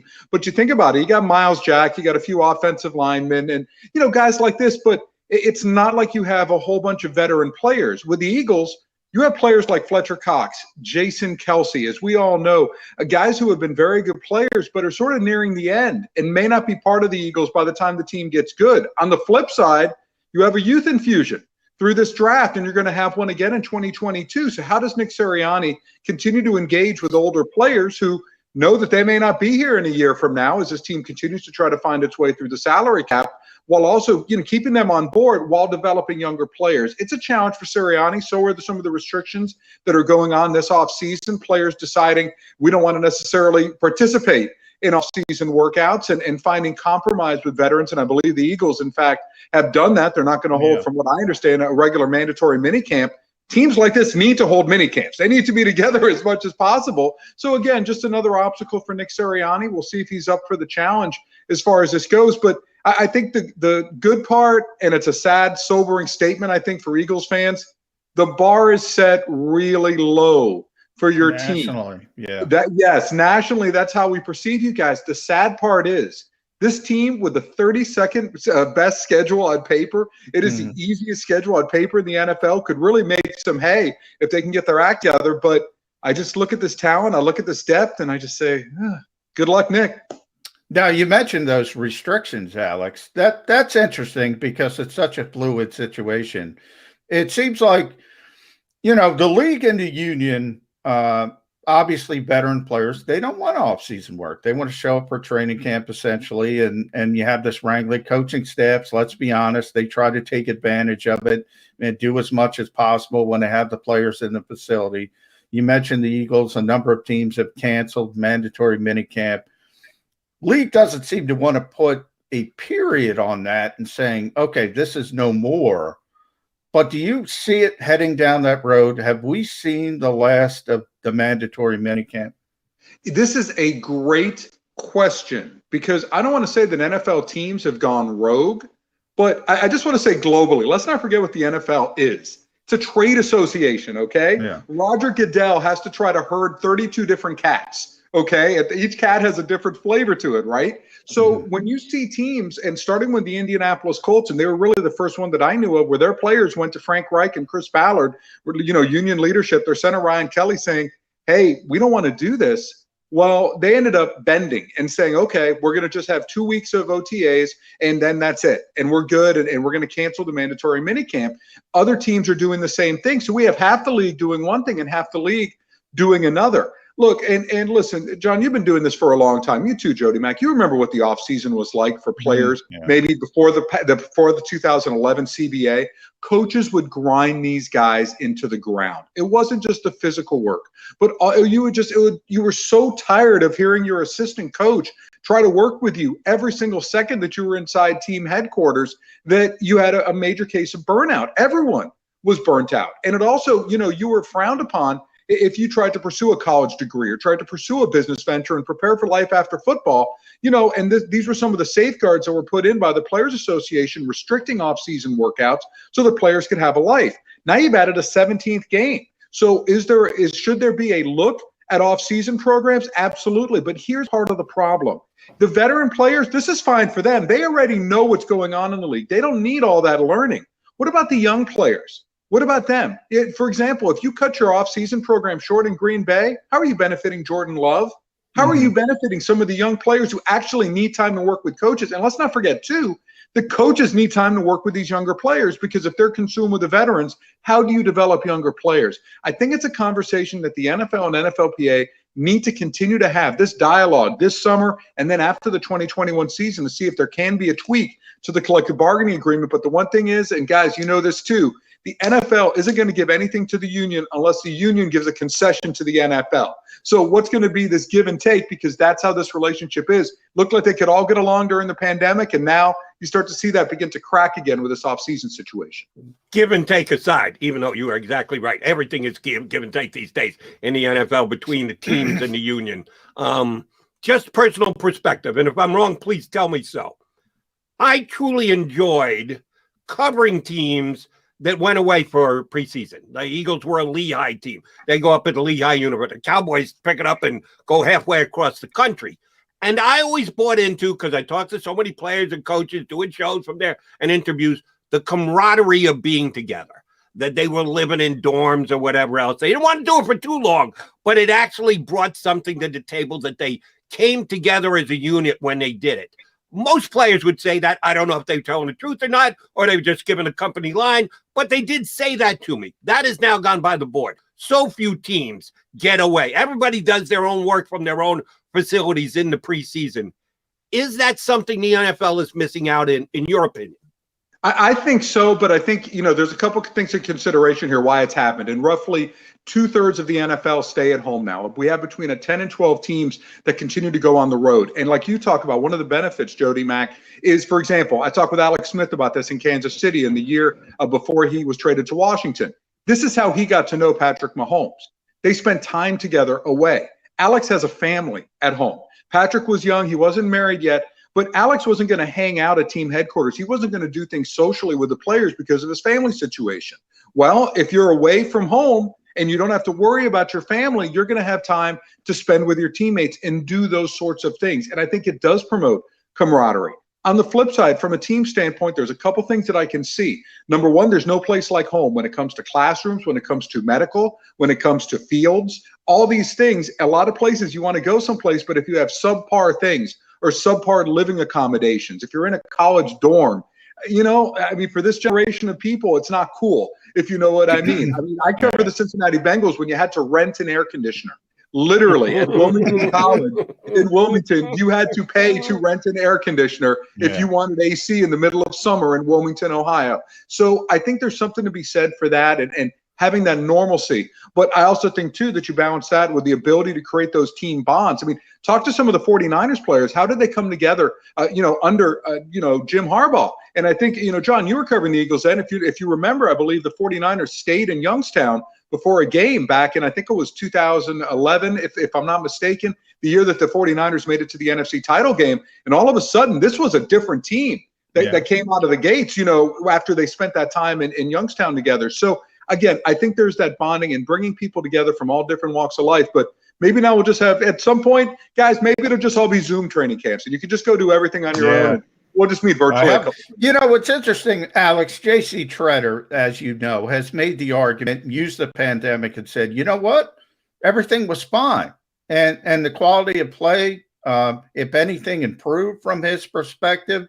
I wanted to get your thought on that. Do you think the quality of play improved?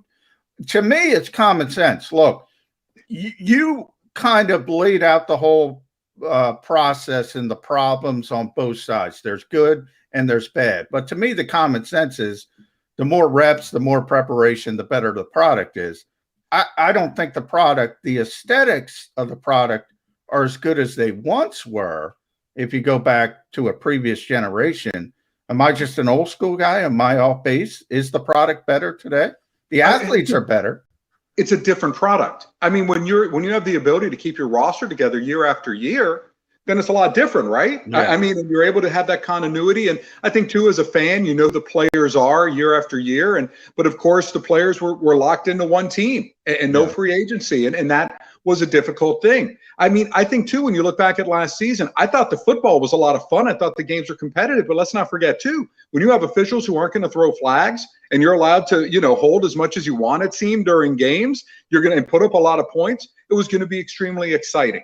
So I think that while it was a fun season and scoring was up, I think as much of that has to do with the officiating and the way that games were called and letting players, quote unquote, play, even though it went against, the rules. And even the NFL knows it has a holding problem right now, because you don't want a game that's littered with flags. Stop and start football, to me, is the most boring type of football that there is. That's why I worry about this new replay system that has been put in that allows the replay assistant to buzz down if they see something that needs to be reviewed. Are we going to get into that? That's why, honestly, I watch games on DVR. I'm about 2-3 minutes behind because I don't have the patience for start and stop football. I don't. I've been brainwashed. I get it. This is the type of society that we live in today. So it's just different. It's like, look, I work in the pro wrestling industry, right? Yeah. And I can compare pro wrestling of 2021 to 2011 to 2001 to 1991 to Bruno Sammartino. I mean, I can't go back that far because it's an evolving thing. And I think that's what we see in football as well. It's a constantly evolving sport. But I thought last season, honestly, was a lot of fun, unless you're an Eagles fan, of course. Yeah. Okay, you took me right where I wanted to go. And we'll get to the wrestling because we do want to talk AEW with you. Last year, I referred to the division that the Eagles are in as the NFC least a lot for very simple reasons. All you had to do is check the standings. Okay, so forward to 2021. Washington won the division last year and upgraded a quarterback with Ryan Fitzpatrick, maybe short term, but upgraded just the same. Dallas gets Dak back. Big deal. Arguably the best quarterback in the division. Add him, there's got to be improvement. The Giants have put weapons around Daniel Jones. It's kind of sink or swim year for Daniel Jones because if he can't win with the guys that they've given him as far as weapons go, shame on him. And the Eagles basically are going through a transition period. New coach, new quarterback, whole new staff, optimism with something you don't know is there. I tried to make the argument for all of them to be better. Is that going to be the case? How would you rank the NFC East? We won't call them least until they get out there on the field, but how would you rank the NFC East as we sit here in the offseason? I think when you compare them to the other divisions, right, it's the most competitive division. Because I think, and I'm just saying it though, and when I say competitive, without a front-running marquee team, like we figure Seattle's a double-digit win team. The Rams could be. San Francisco could be. Arizona could be. I can't make that same projection necessarily about Dallas, the Giants, Washington. And in a way, they may cannibalize themselves, and we may see a lot of one-and-one type splits and things like this. I do think the level of play across the division should be better, or else there's a major problem. If the Dallas Cowboys didn't upgrade this defense, if they can't play better under Dan Quinn, Mike McCarthy enters year 3 under the hot seat. And we know how much Jerry Jones hates changing coaches, but this defense needs to get fixed. Have they done enough to get that going, or is this going to be a team that has to win its games via shootouts? The Washington football team, they sort of kind of upgraded with Ryan Fitzpatrick, but let's not forget too, it's not, Tom may be beating time right now in terms of Tom Brady. I don't know about Ryan Fitzpatrick. I don't know. Or can you put up with a couple turnovers every game?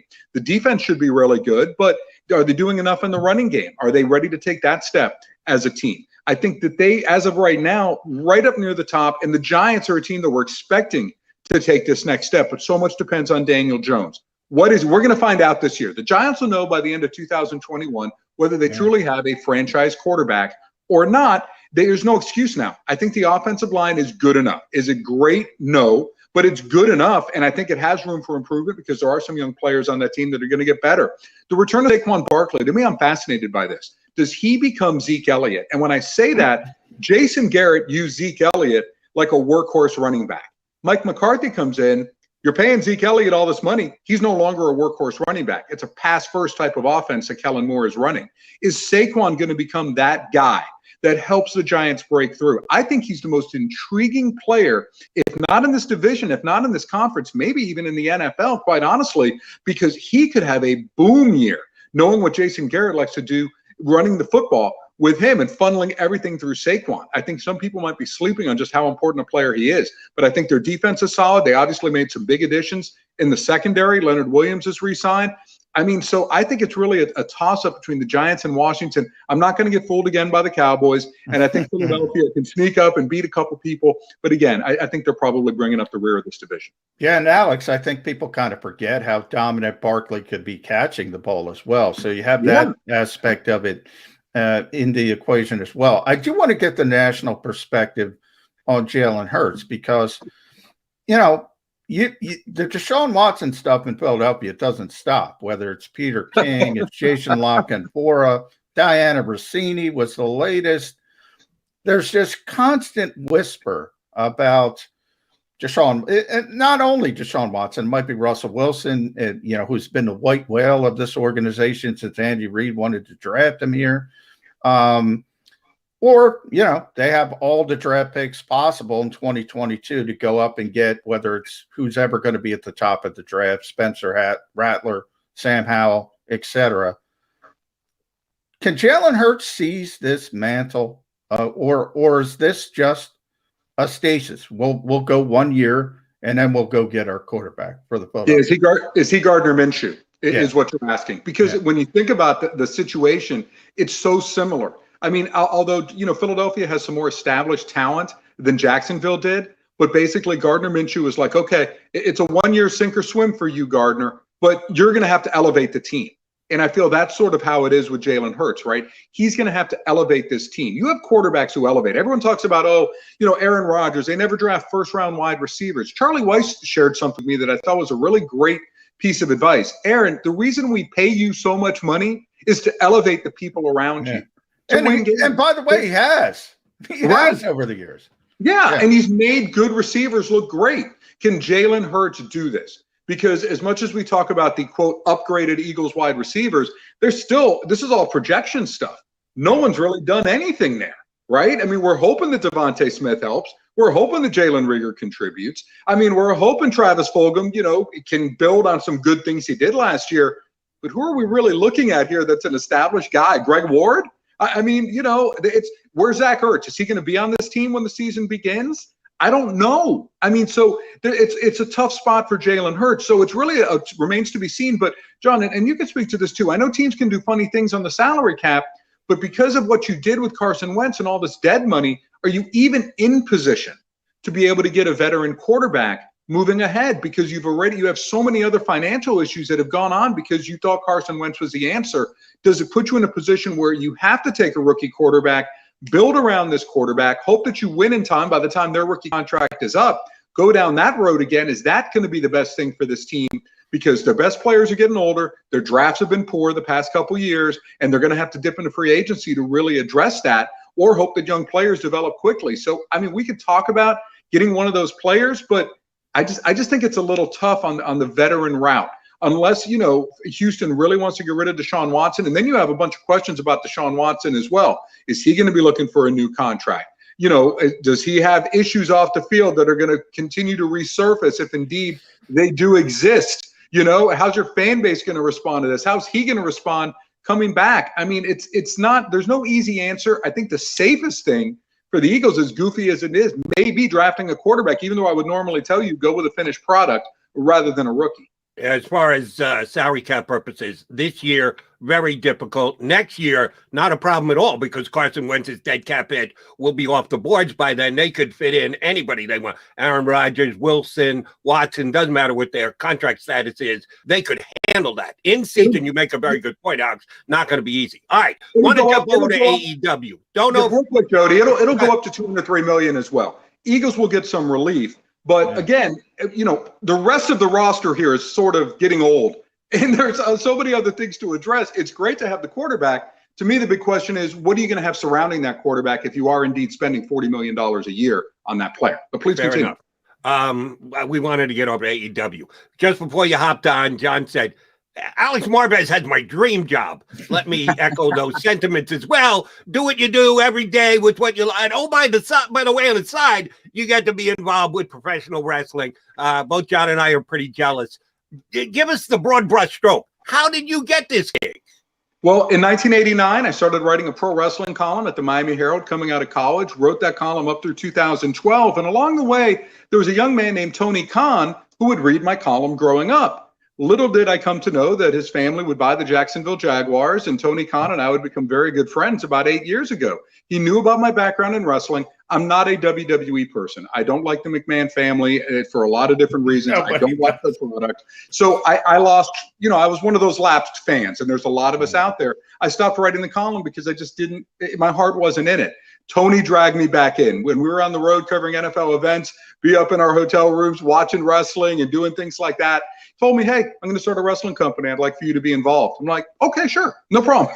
And that's what, you know, the AEW started. And I've been so honored to just be a part of it and help whatever way I can. I do backstage interviews. I help the announcers prep for the shows. If they, whatever they need from me, I am more than happy to provide it. And it's just what's been amazing for me. And I'm 50 years old. And, you know, after a while professionally, there isn't a lot of growth, if you know what I mean. You sort of do the same thing over and over again. This has taken me out of my comfort zone. I'm dealing with young people, different technologies, different jobs, different challenges, and that's been so amazing as well. Plus, for the first time in my professional life, I truly see what goes on behind the scenes. It's like as an NFL reporter, you know stuff, but you don't know stuff. You know what I mean? You're not in the meetings. You don't know what some of the thinking is. It's a tough job to try to be accurate and convey what's actually happening. It's not easy. Well, now I see, oh, this is how the sausage is made. Okay, here's how we make the hot dogs. Okay, all right. And it's a little bit different. And, you know, especially when I read stuff that's out in the media sometimes that I just say, no, this isn't actually how it happened, but this is the story that's out there. So it's just been incredible for me on a personal level, professional level. I've enjoyed it. And I think the product itself, I mean, we put on great wrestling. And I'm so excited we're back on tour. A big pay-per-view coming up May 30th, Double or Nothing. Hope people buy that and give us a chance. Watch us on TNT, 8 p.m. Eastern time on Wednesday nights. And I have a book with Chris Jericho coming out as well, The Complete List of Jericho.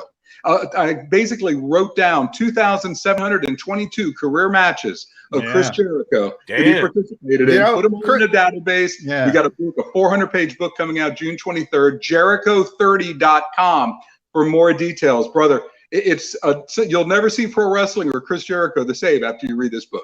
Yeah, you know, Chris has been doing that for years, Alex. He's been keeping his matches. I know he's been keeping sort of that rolling. And I don't know if anybody's done this before, but, you know, people talk about, obviously, Stone Cold Steve Austin, The Rock. You mentioned Bruno Sammartino going way back, the legends of this industry. I think the most underrated guy in the history of this industry is Chris Jericho for this reason. He changed his character so many times and just kept reinventing himself time after time after time, whether it was before WWE, everything in that company, and now AEW. It's amazing. Just, it's a different guy so many times, whereas The Rock's The Rock.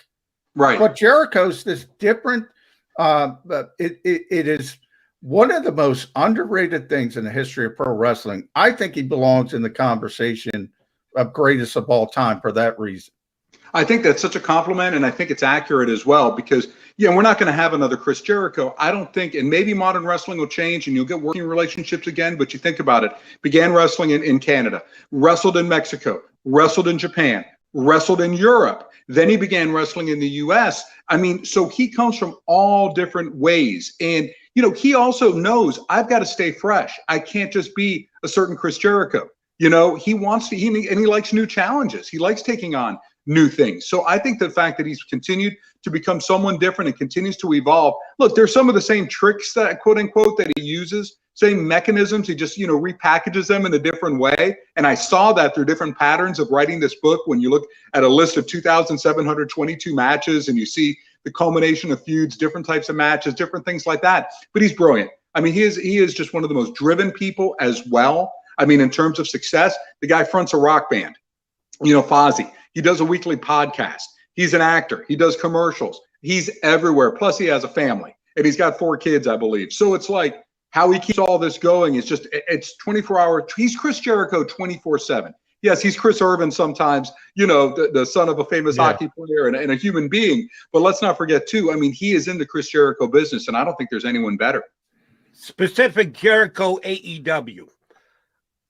I don't know if there's any, and I'm both like you guys. I go back to Bruno Sammartino too as a little kid. So I've been a fan for a long period of time. Never before has a wrestler been as identified for just this period of time with his intro song.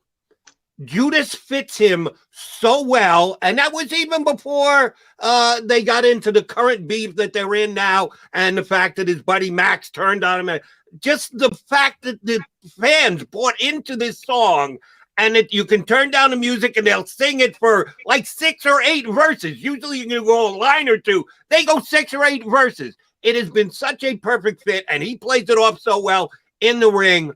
How did that all come together? I know you got to pull back the curtain a little bit. Tell us what you can. How did that come together? Well, I mean, Chris got into the music business. He was in a band called Scimitar back in high school, okay? He's long been a heavy metal guy. If we have a wrestler called Luther. He's part of the Chaos Project. These guys have been friends since their 20s. They used to be in Canadian metal bands and things like this. This was Chris's other dream. And in fact, I didn't chronicle this, but I also have his notes from when he began Fozzy, his rock group. And if you notice, Fozzy rhymes with Ozzy. Yeah. And, how, the tours that they would play and the different members of the band. And it took him a long time to find his sound. Well, he found it in Judas. I mean, it's got more than 40 million page views on YouTube.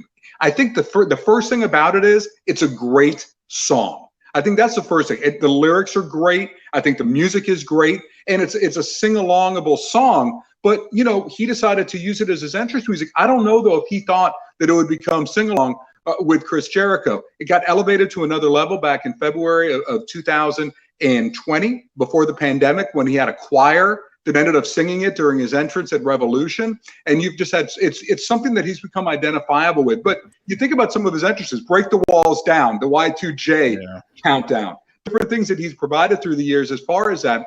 It's all part of the showmanship, the extravaganza of professional wrestling. And that's what you watch pro wrestling for. It's entertainment. Thankfully, we're out of the debate about whether it is a real legitimate sport that you and I grew up with. I was told I wasn't going to make it as a sports journalist if I kept writing the wrestling column. Legitimately told that because they thought it would affect my credibility.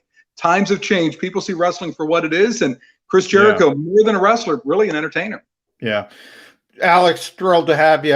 But last one from me, because I want to marry pro wrestling and football. The way to do that is Tony Khan. Everybody talks about the work ethic of Vince McMahon, even his critics. You're a critic. I'm a critic. Guy works like you would not believe. I look at Tony Khan. I mean, it's not just AEW. It's the Jacksonville Jaguars director of strategy, English Premier League. How does this guy? He's got his own analytics company. How's there enough time in the day to handle a wrestling company and do all this other stuff? The amazing part about Tony And this used to be Vince McMahon. And I'm going to be curious, and I admit this, and I consider Tony, I don't know how he considers me. I consider him like a younger brother, to be honest. I am so proud of his success. You know, we have spent a lot of time together, and I just really appreciate him as a human being. He is very accessible. Anyone that wants to talk to him in the company, in the wrestling company, can come up and have a conversation with him. I mean, and share their thoughts about things. You know, I mean, you don't want to abuse that, but he still has open ears. And this used to be Vince McMahon, but then as Vince got older and got a family and the company got super big, it became different for him. But I think the thing about Tony in this is that he's passionate about all of it. I think that's the key to life.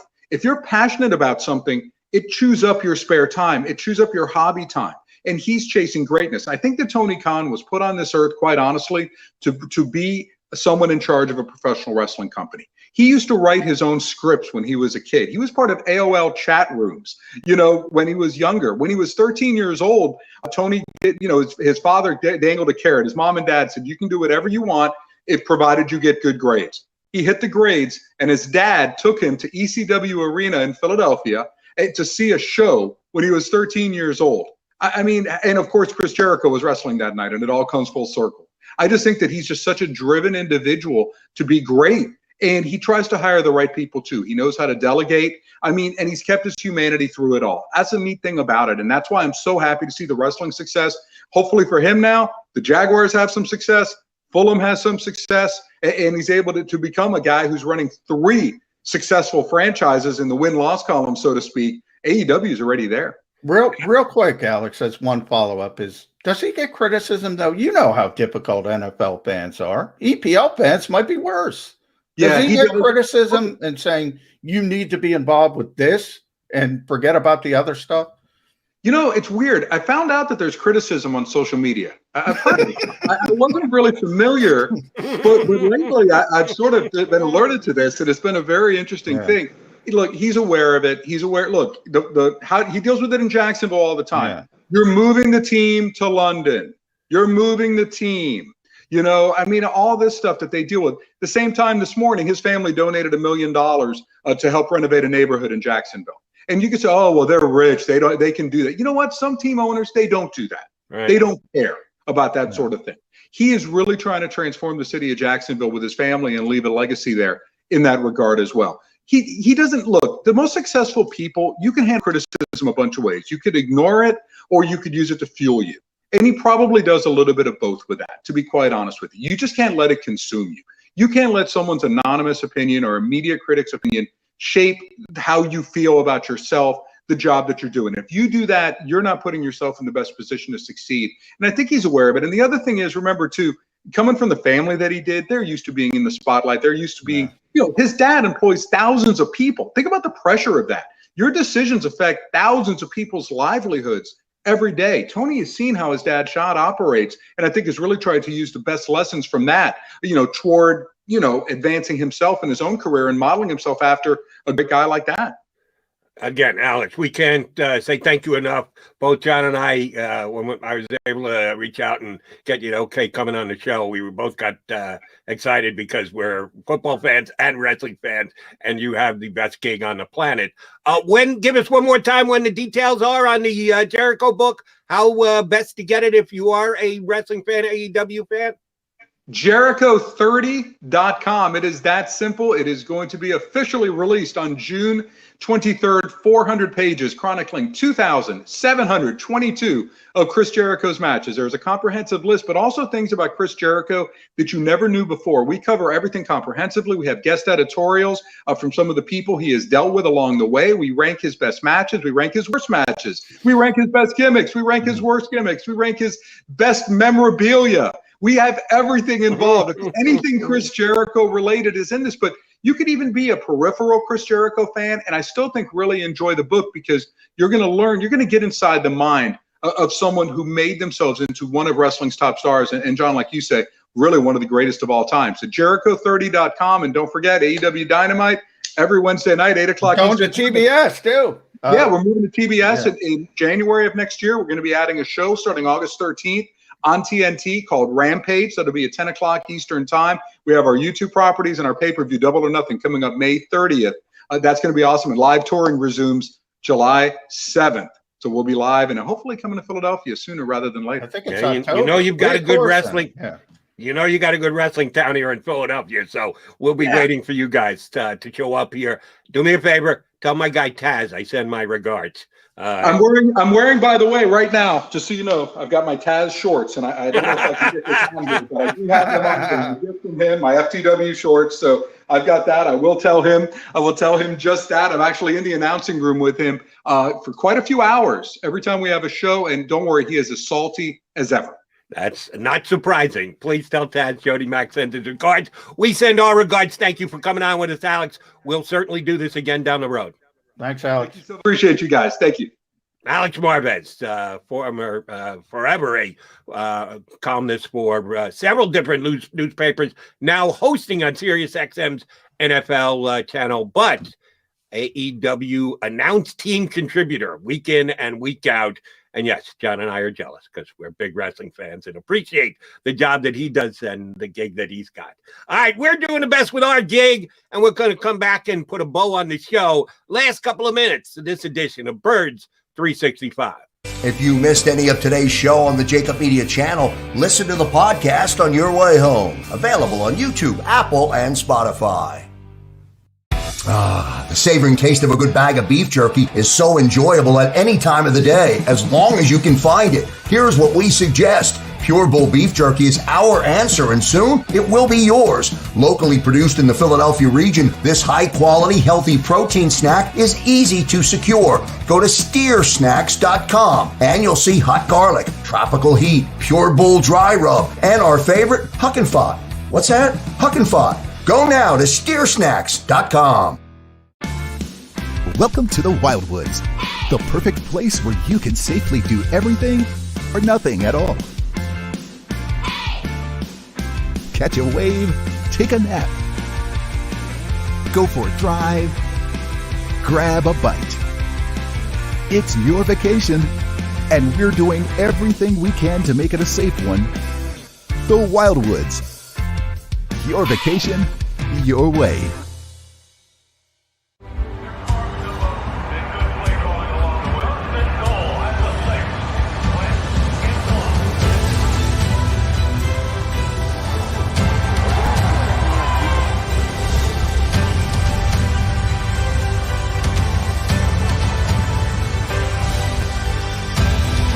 On the field of life, First Trust Bank is there for you.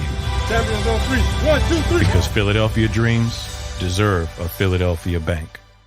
The International Brotherhood of Electrical Workers, Local Union 98, is a proud sponsor of The Labor Show with J. and Krause every Saturday night from 6 till 8 p.m. IBEW Local 98's highly trained and superbly skilled electricians are the best in the business, setting the highest safety standards in the electrical industry. So when you're planning your next industrial, commercial, or residential project, choose an IBEW Local 98 union contractor. Learn more at ibew98.org.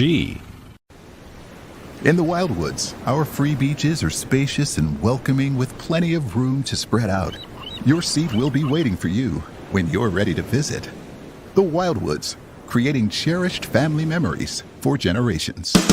C-A-T-L-E-S-E-O! Jody Mack, the legendary sports talker, joins forces with NFL insider John McMullen. Start your morning with Johnny Mack and Jody Mack across the JAKIB Media Network.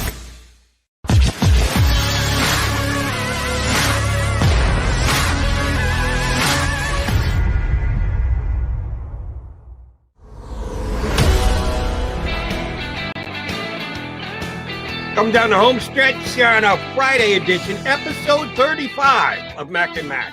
And there will be a 36th come Monday. Looking forward to that. Hope you enjoyed the show today.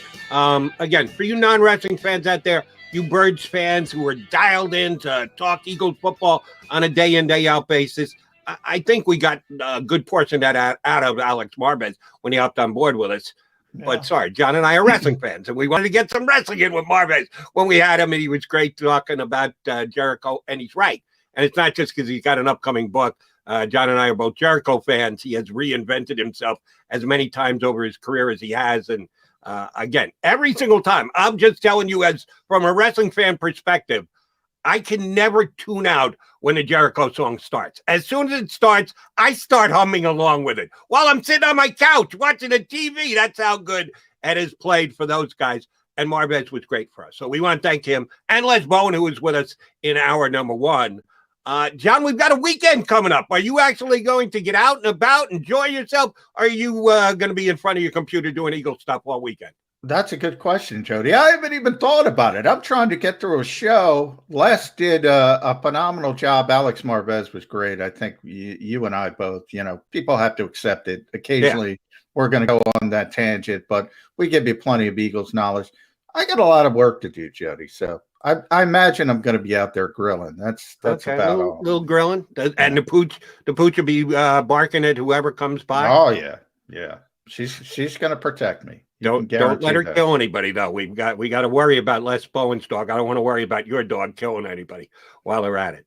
Partner, good week. I thought we did a bunch of really good shows because we had really good guests on. You asked really good questions, and except for today when I had technical difficulties, I didn't screw anything up.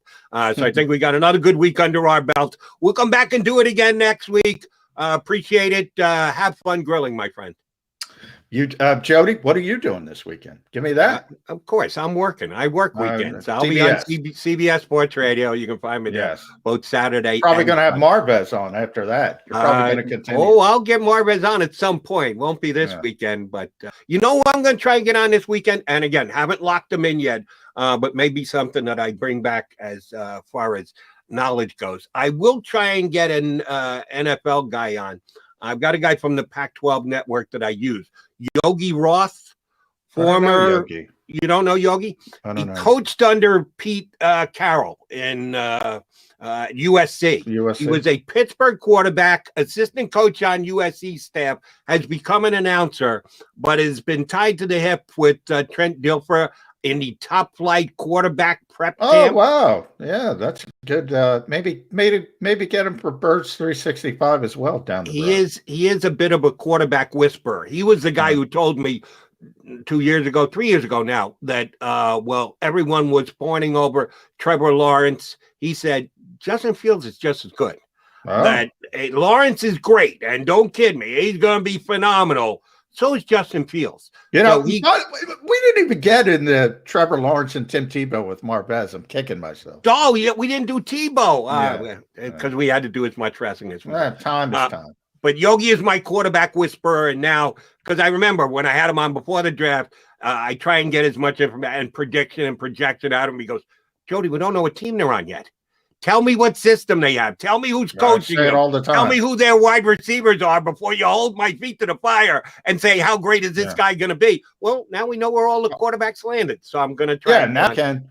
Are you with Andy Reid or are you with Adam Gase? And I could tell you who's going to be successful. Yeah, that kind of makes a big difference for them. So I'm going to get Yogi on, and maybe I'll bring some info back to the table on Monday. John McMullen will bring his information on Monday. We hope you're right back here with us on Birds 365 on Monday. Have a great weekend, Eagle fans. If you missed any of today's show on the JAKIB Media channel, listen to the podcast on your way home. Available on YouTube, Apple, and Spotify.